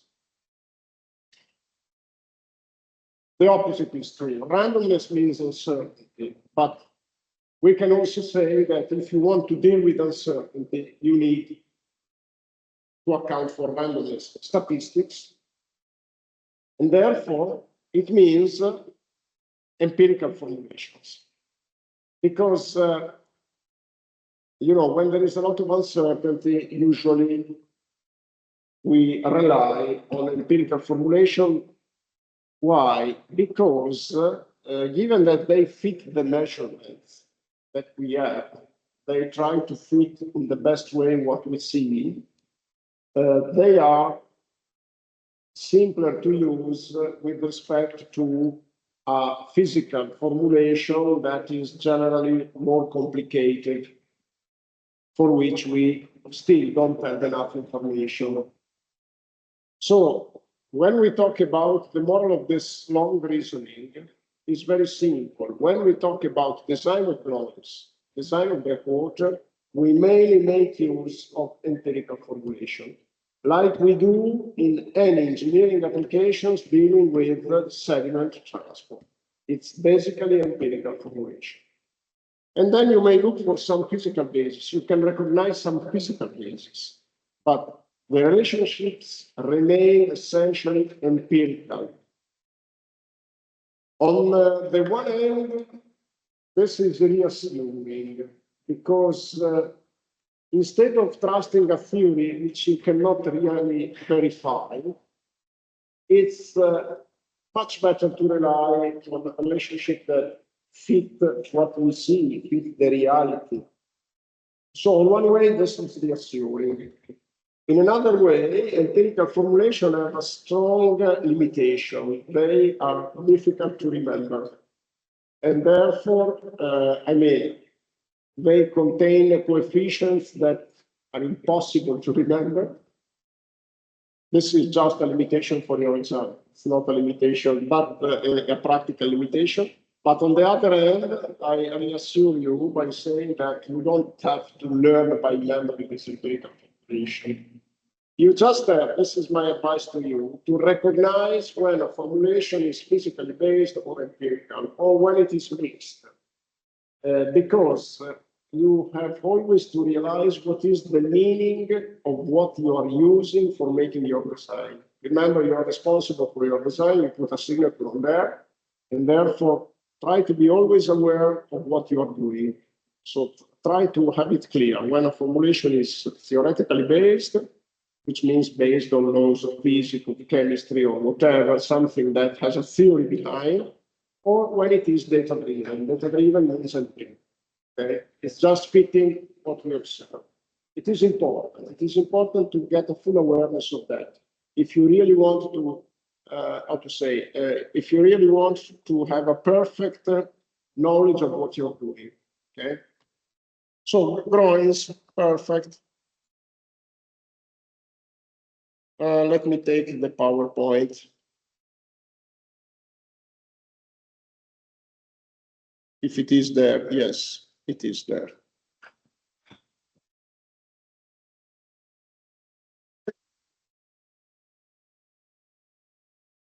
Good. Okay, so definition. We define groins as a short perpendicular structures aimed at either or both maintaining the beach behind them or controlling the amount of sand moving along shore. Good. Groins mitigate the volume of along-shore sediment transport. Breakwaters mitigate the across shore. Okay, this is something that we already know. So first, this is typically an infrastructure, a structure that is studied within the big topic, big picture of beach protection. But once again, it is also very important to control, mitigate sediment transport in the vicinity of harbors. So it's not only a problem of beach protection, it's also a problem of land protection, because you see that here you have an example of beach erosion that is threatening houses, and here you have other examples of beach erosion. Beach erosion, in general, coastal erosion became a relevant problem in the past 60, 70 years because of the development of the land and therefore extraction of sand, etc., that has been taken place after the Second World War. The natural state of a beach is the result of an equilibrium that is indeed delicate and is the result of very local processes, including, for instance, the color of the sand, the diameter of the sand. The diameter of the sand is a very local feature. It's not the same, for instance, if you place a groin, it's not the same diameter on the left of the groin with respect to the right of the groin, because the left there is accretion, on the right there is erosion. So it means that also the diameter of the sand that you find on the two sides is different. The color of the sand is different, meaning that when you compromise this equilibrium to reestablish it, may be very difficult. Maybe very difficult because perhaps you don't have any more fine sand, because we took all the fine sand from the rivers. And therefore, even if you, in a way, put structures there to mitigate the longshore sediment transport, the result may be a different sand with respect to what you have in the natural equilibrium, which is not really necessarily a disaster. Just we have to be aware that, once the equilibrium is, it is a very, very fine equilibrium, very complex equilibrium. Once it is compromised, it's not so easy to reestablish it. Okay, so we make a difference between long or short groins, depending, of course, on their length and length in the cross-shore direction. Usually, we define a groin long with respect to the extension of the surf zone. What is the surf zone? It is the zone after the average wave breaking line. Okay, you know how to identify where wave break. It's a relationship between sea depth and wave height. Okay, and then from the average breaking line, the surf zone starts. Okay, the surf zone is called like this because of the fun that we have surfing after wave breaking. So if the groin extends across the whole surf zone, we say that the groin is long, or otherwise we say that it is short. But usually we try to extend the groins just beyond the breaker line, okay?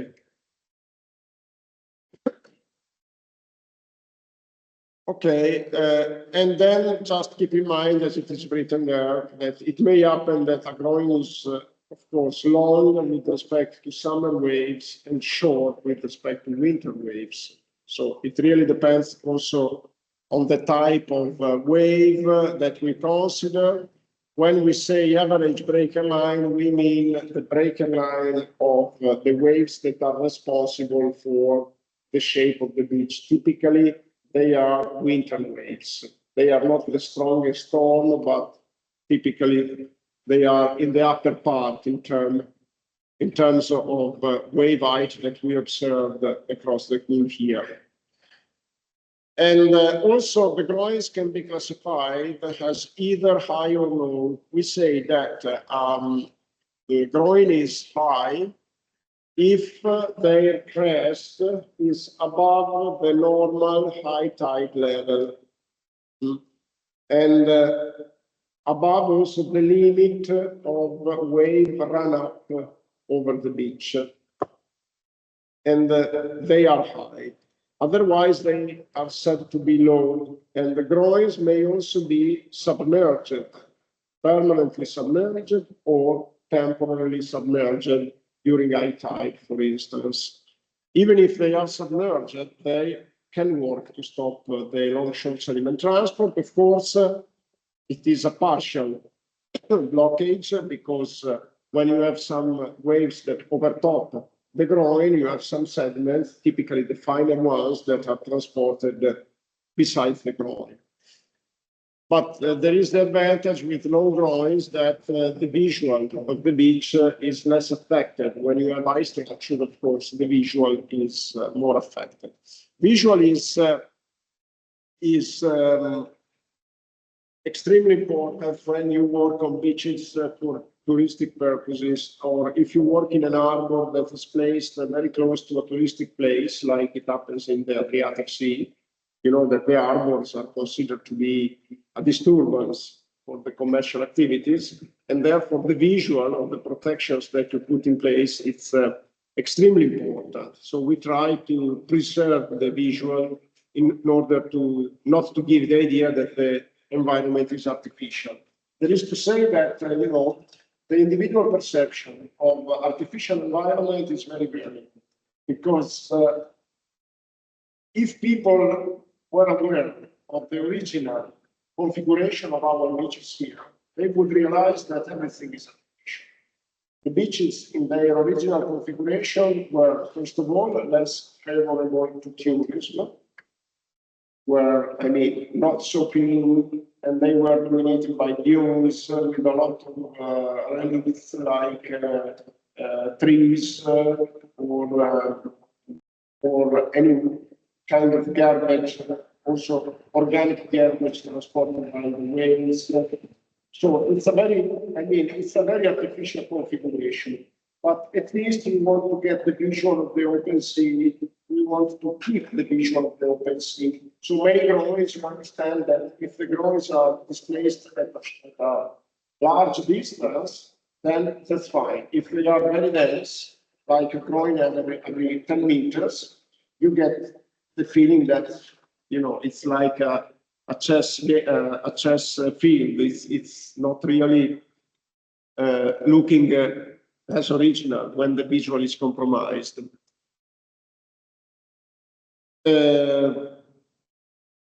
Oops, sorry. Okay, here there are some consideration about the tidal range. They are low, their efficiency is lower when there is a very high tidal range. But of course, we have to consider all the features and keeping in mind the purpose of the intervention, we can take into account that of these situations and design the groins accordingly. Keep in mind that the groins can be permeable, like we saw some picture earlier. So when permeable means that water can flow through them, they can be permeable if they are made by very large boulders, or sometimes there are woody groins with windows. And permeability mitigates their effect in terms of blocking sediment transport. If you have a full blockage, what you obtain is a very large difference in the configuration of the beach on the sides. If the blockage is only partial, the two sides look more similar. So depending on the situation, depending on how we want the groin to be effective, we have to articulate our design accordingly. Okay, I think we can shift this. Permeability, I already talked about it. And okay, how to design groins. Let me show you some more figures, by the way, because I don't want to only show slides.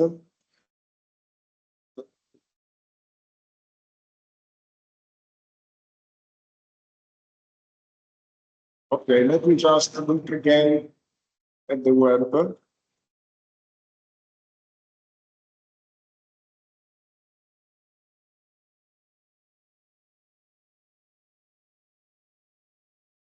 And images. You see that there are also some Wikipedia page.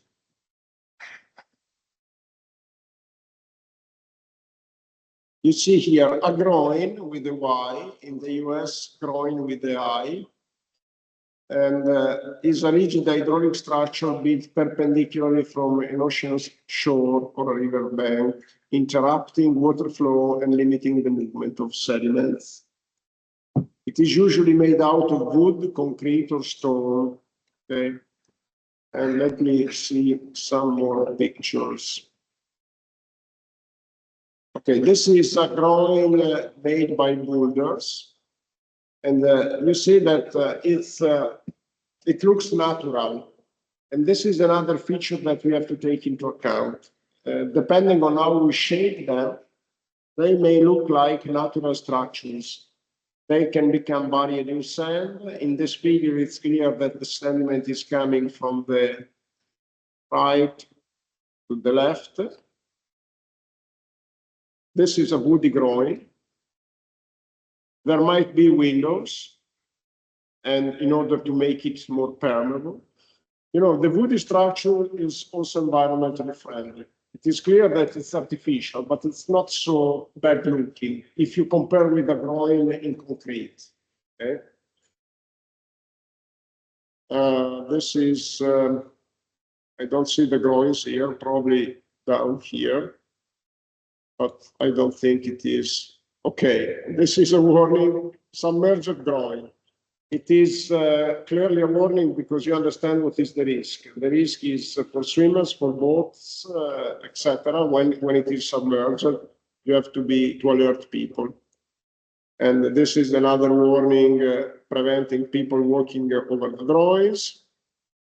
Over the groins, yes. This is groins along a river to protect the side of the river bank.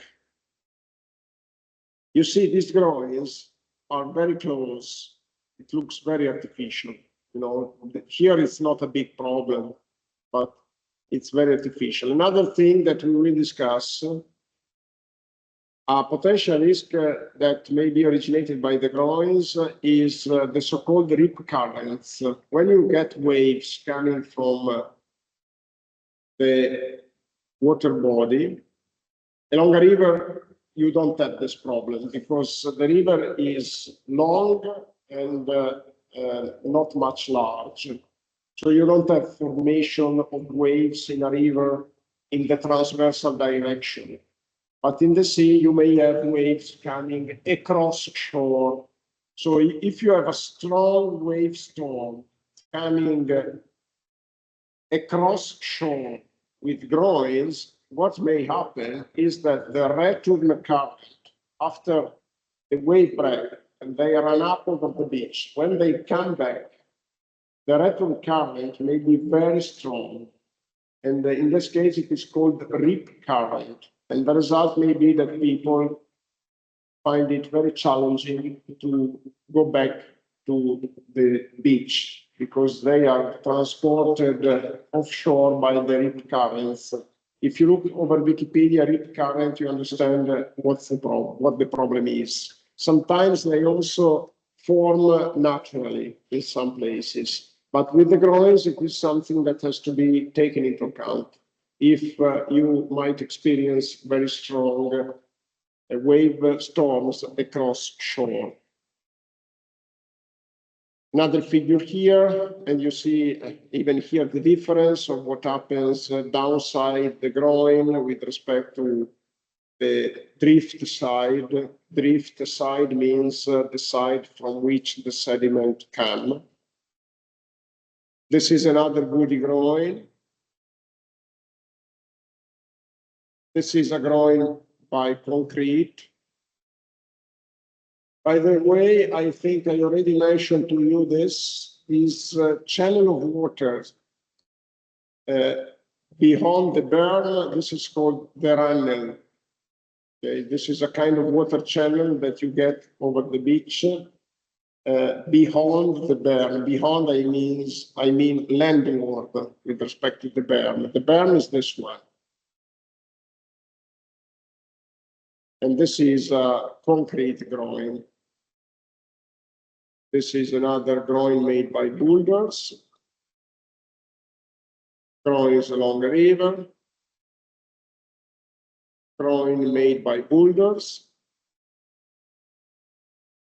Another groin here. Groins with boulders. Boulders are like breakwater, are very often used. And you see a protection for the street with boulders. Here there is a groin up there. And this is a groin that is located at the mouth of a river.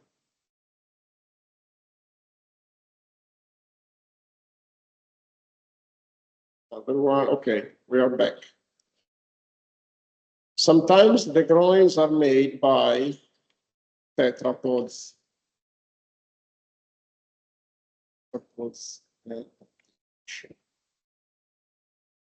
Let's see. Here it is. These are groins made by tetrapods.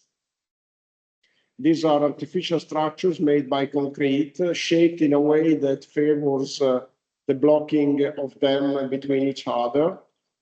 They look artificial, but how to say, it's probably better to see a groin made by tetrapods with respect to a groin made by concrete. And this is another example. Beach protection. This is in an harbor. It's a protection of this concrete structure with tetrapods. And there are several other geometries of artificial elements that we will discuss then. Okay. Good.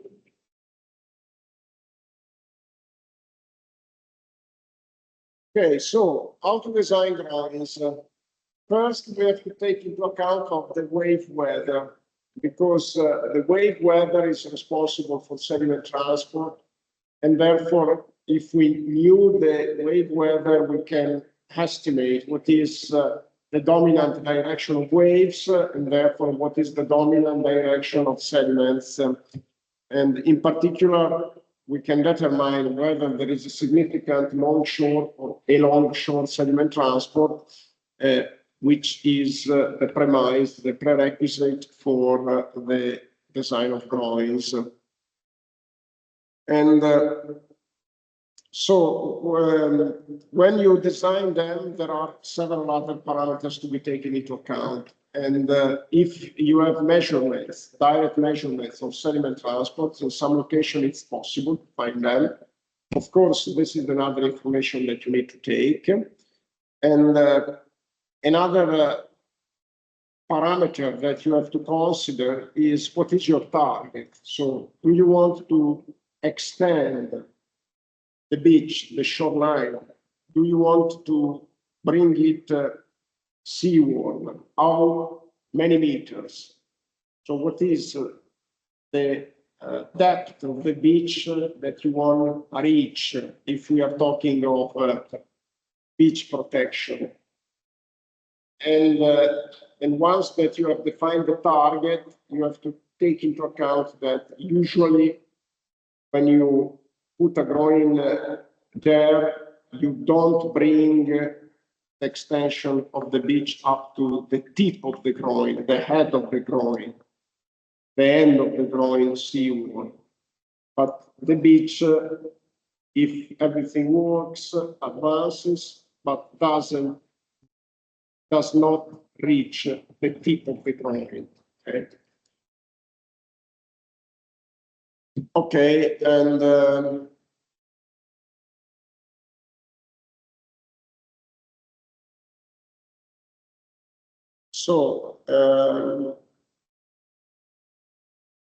what are the parameters that we need to design? So the length, the groin, the spacing, the elevation, the porosity, the angle to the shoreline, the tapering, which means okay,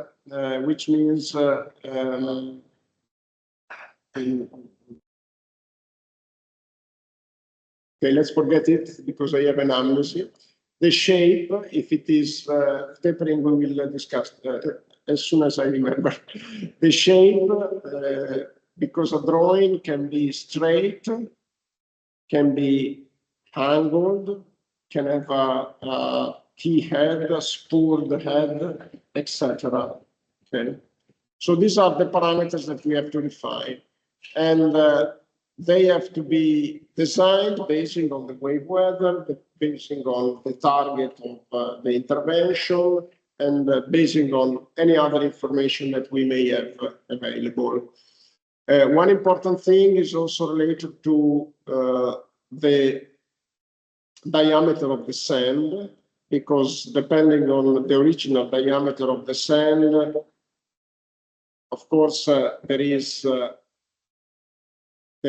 different requirements in terms of the groin structure. And for instance, the porosity of the groin is also to be commensurate with respect to the original diameter of the sand. And here, for instance, other parameters, sediment density, grain size, this is what I just mentioned, and also sediment availability means do we think that indeed there is availability of sediments from close by rivers, or do we have the feeling that we need to bring artificial sediments? Because this is something that is called beach replenishment, which we may adopt. At the same time in which we displace groins, we may put there sand from another place with the faith that the groin will avoid further erosion. Indeed, when we decide for beach replenishment, we often decide also to integrate this intervention with groins, because of course if you just replenish sand, then if the dynamic of erosion doesn't change, the sand is eroded again. And therefore, it's important that we also take into account what is sediment availability. We also need to know, I forgot to say this, information about the depth, the sea bottom. So the depth of the sea, if it is a sea that is gently sloping, rather than a sea with steps, with a sea bottom with steps. So we need to know the depth at the tip of the groin and the beach morphology, so the slope of the beach.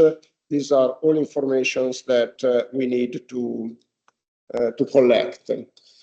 Usually, these information actually are available, and therefore, but in other cases, you need to detect them. Another parameter is the slope of the sides of the groin, depending on whether it is made by concrete or boulders. So the slope of the sides depends on the stability of the material with which the groin is built.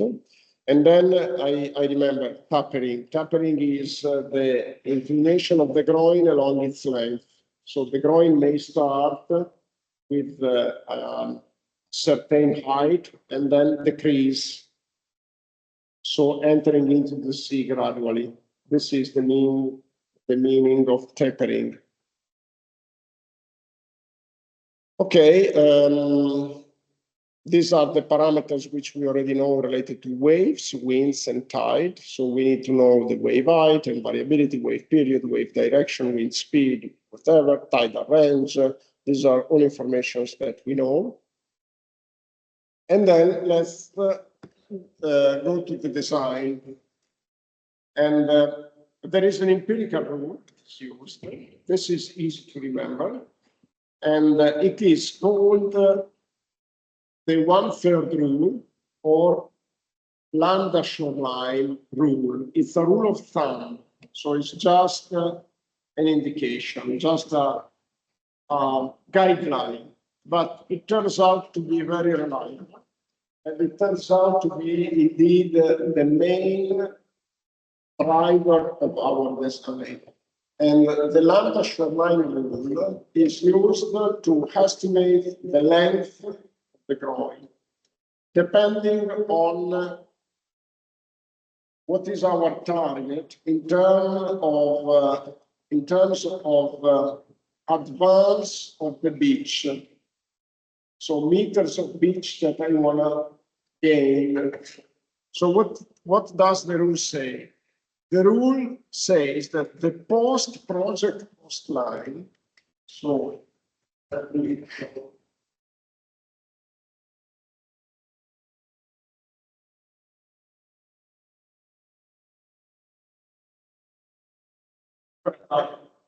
Pre-project coastline, this is pre-project.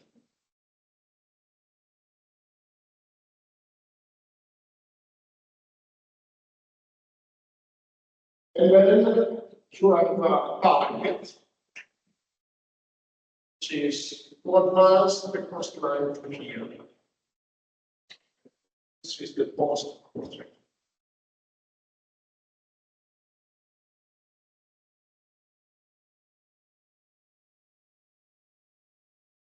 Do that,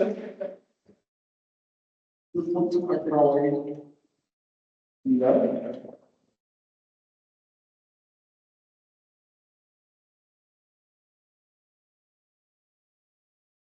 What is the length of the groin? Basically, if you indicate the length here, this is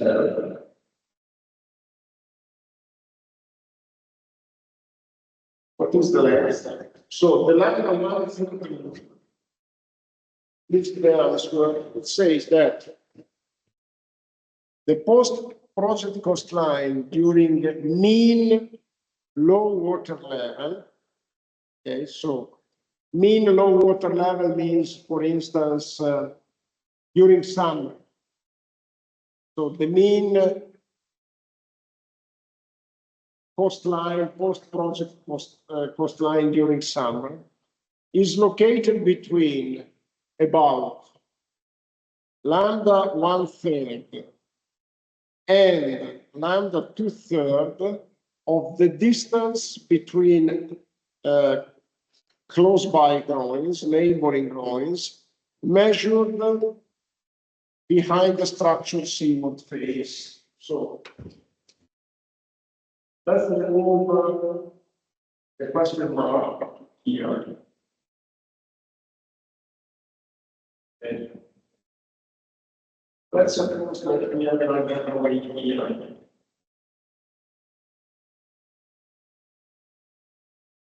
Okay. And this is let's call this G, the gap. G, okay. And this is lambda G with 1/3 and 1/3.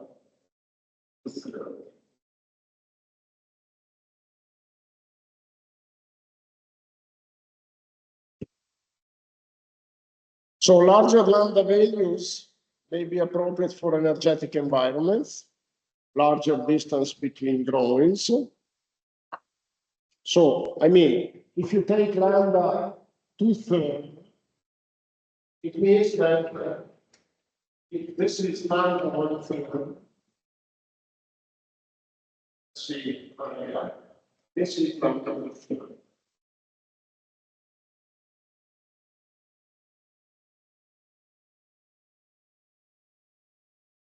So this is safer because it's precaution. This is the basic rule that we follow, and I think there is a figure here, yeah,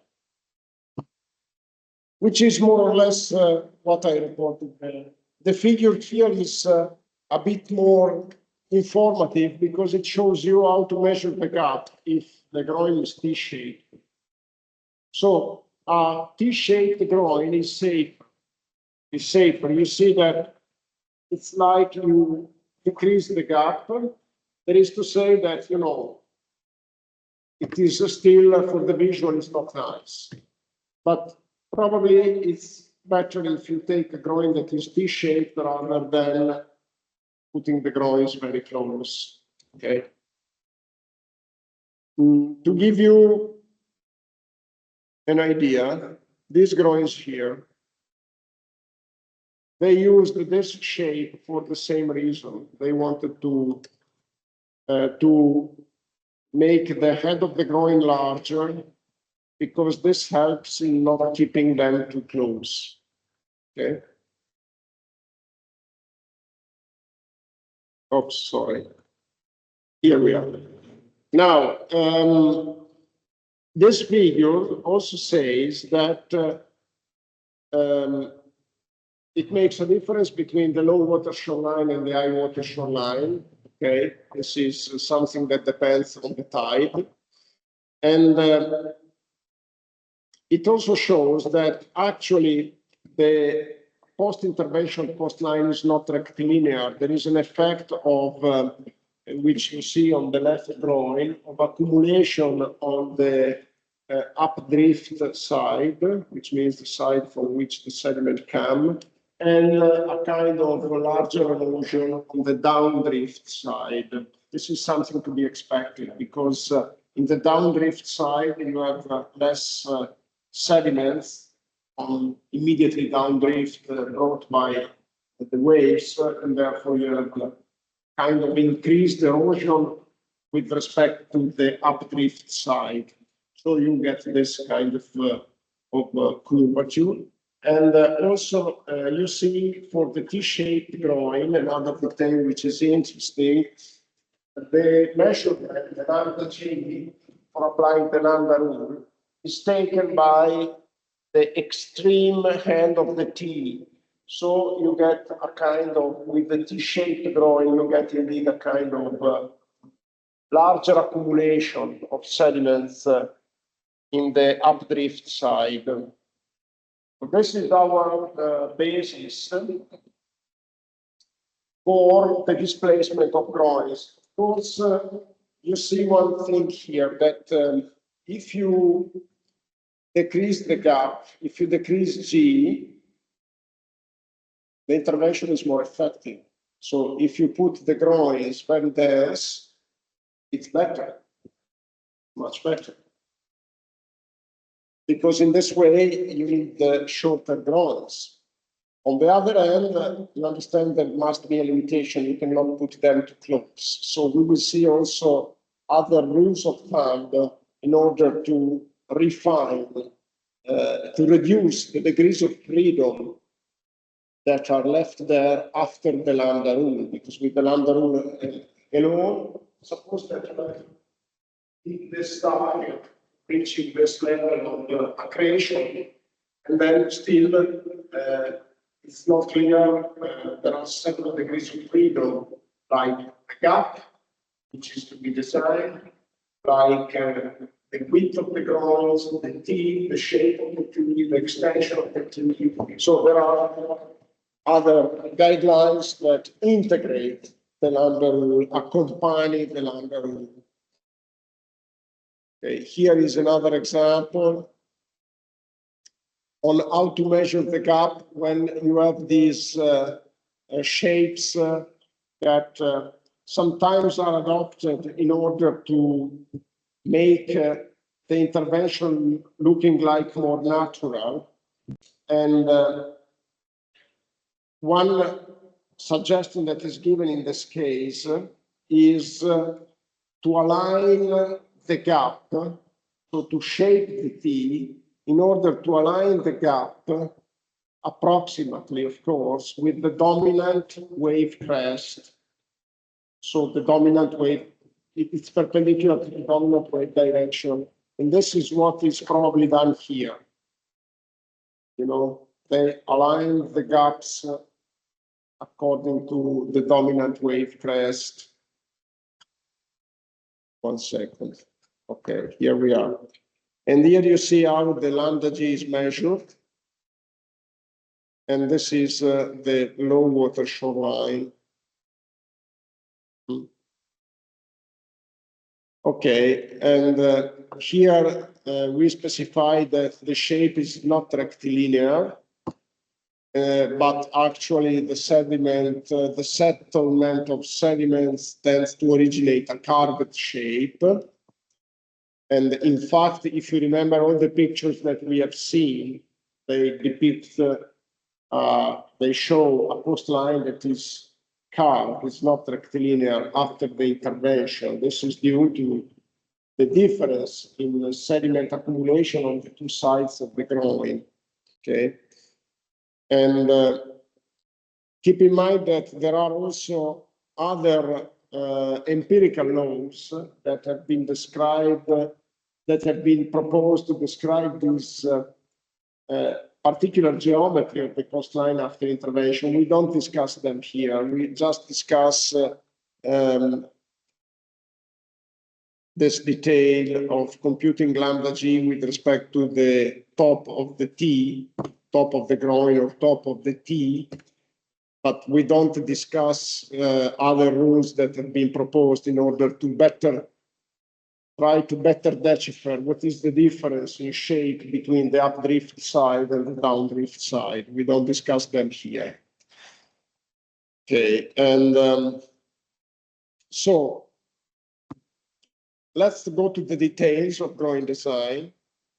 And there has been a 12-step procedure based on rules of thumb and empirical relationship for the design of groins.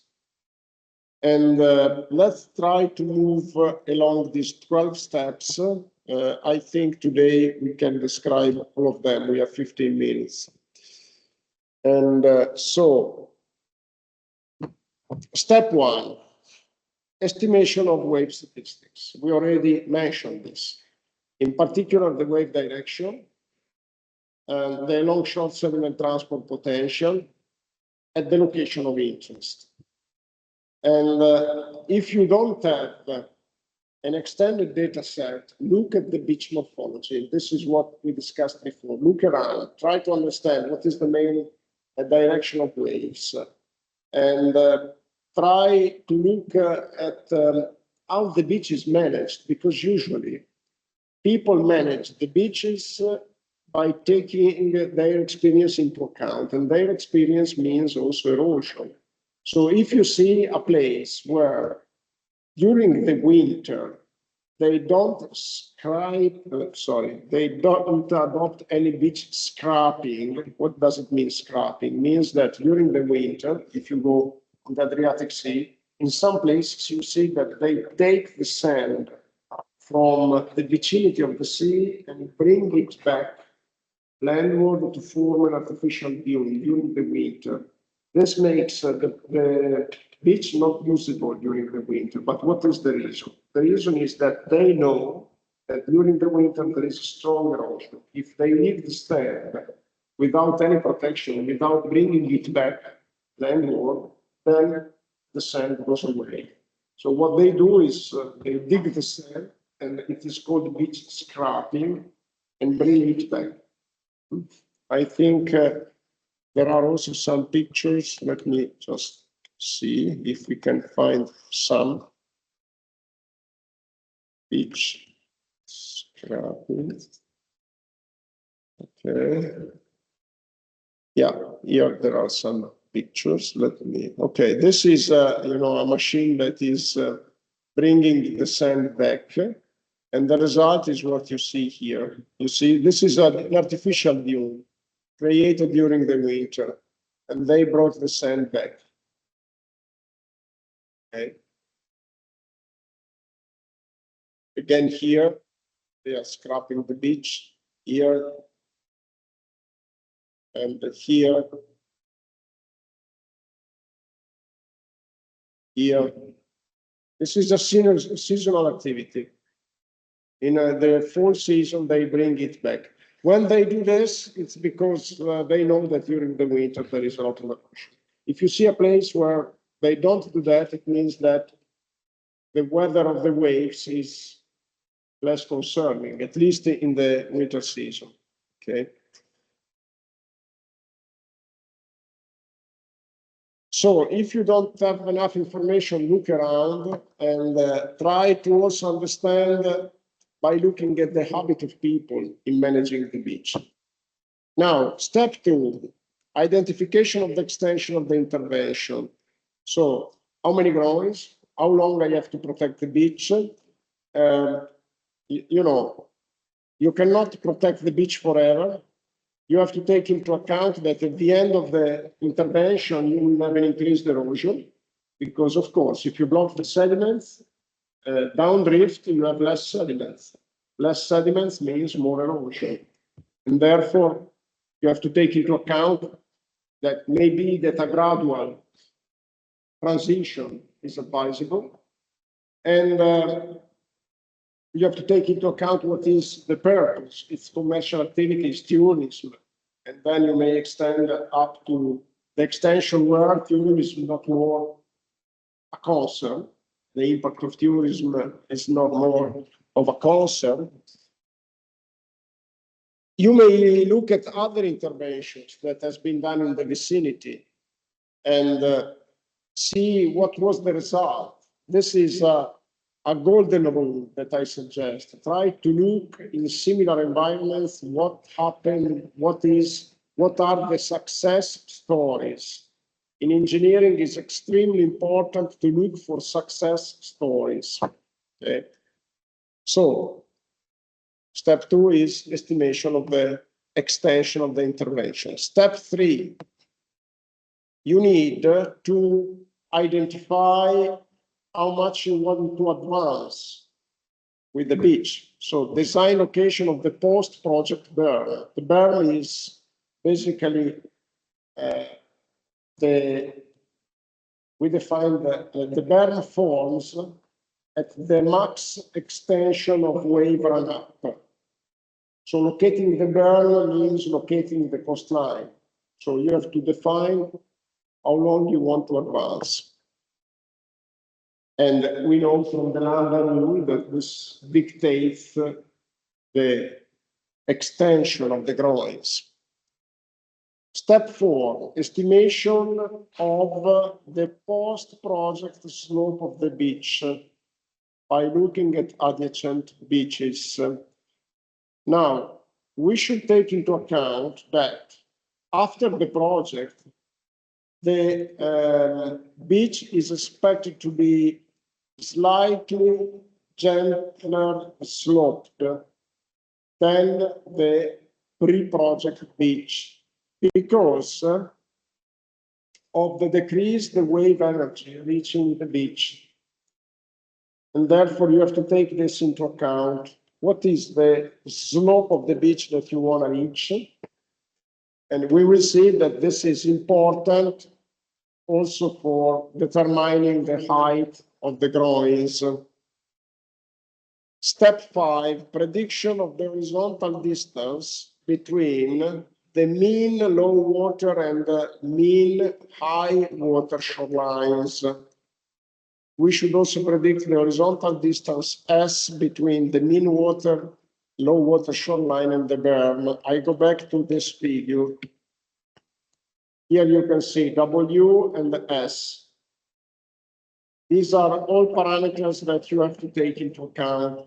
Of course, the slope of the beach is influent on W, is effective on W. So this is why we need to estimate the slope of the beach after the project.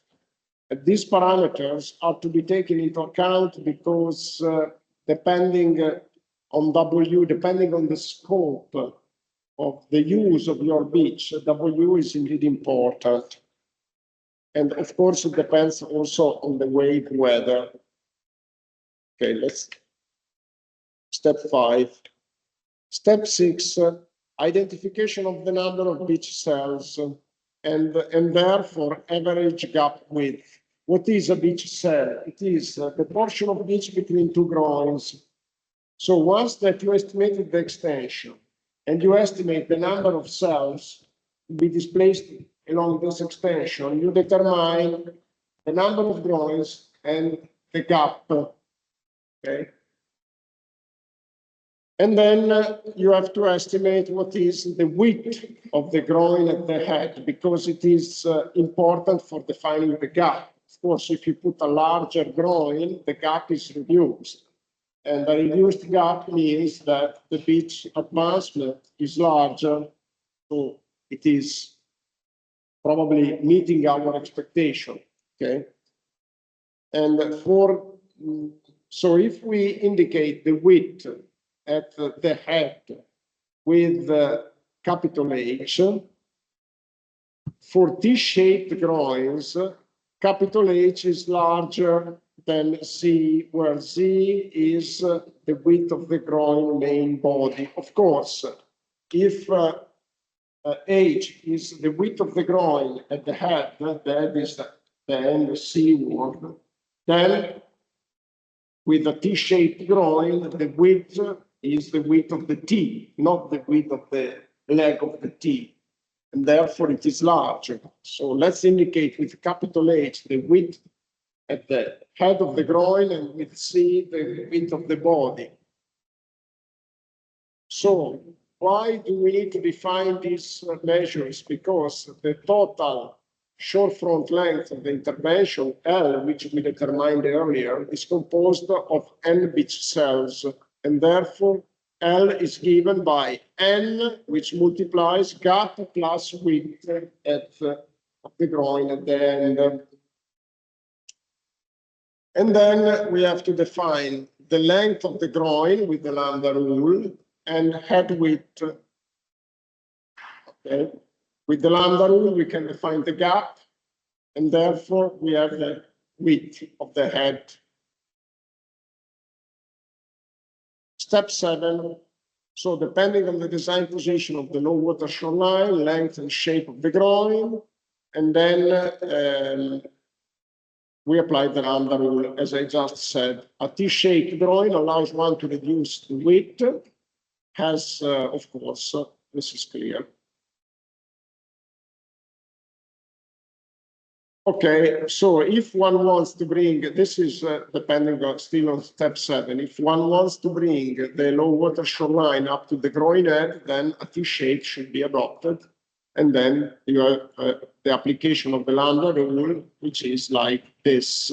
H is equal to 2 lambda z plus z.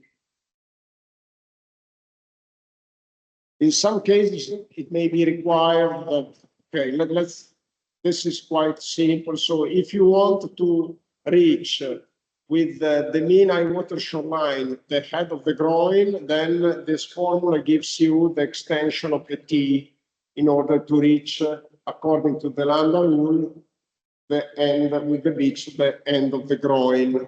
And therefore you have this relationship here. These are just manipulation of the relationship between the gap, the head width, capital H, and lambda. We don't need to look at them in detail. Next Wednesday, we will make a summary of these 12 steps, and I will rediscuss this relationship by also delivering them on the blackboard, because they are very simple. If you look at them in this form, they look complicated, but actually it's just a simple application of the lambda rule.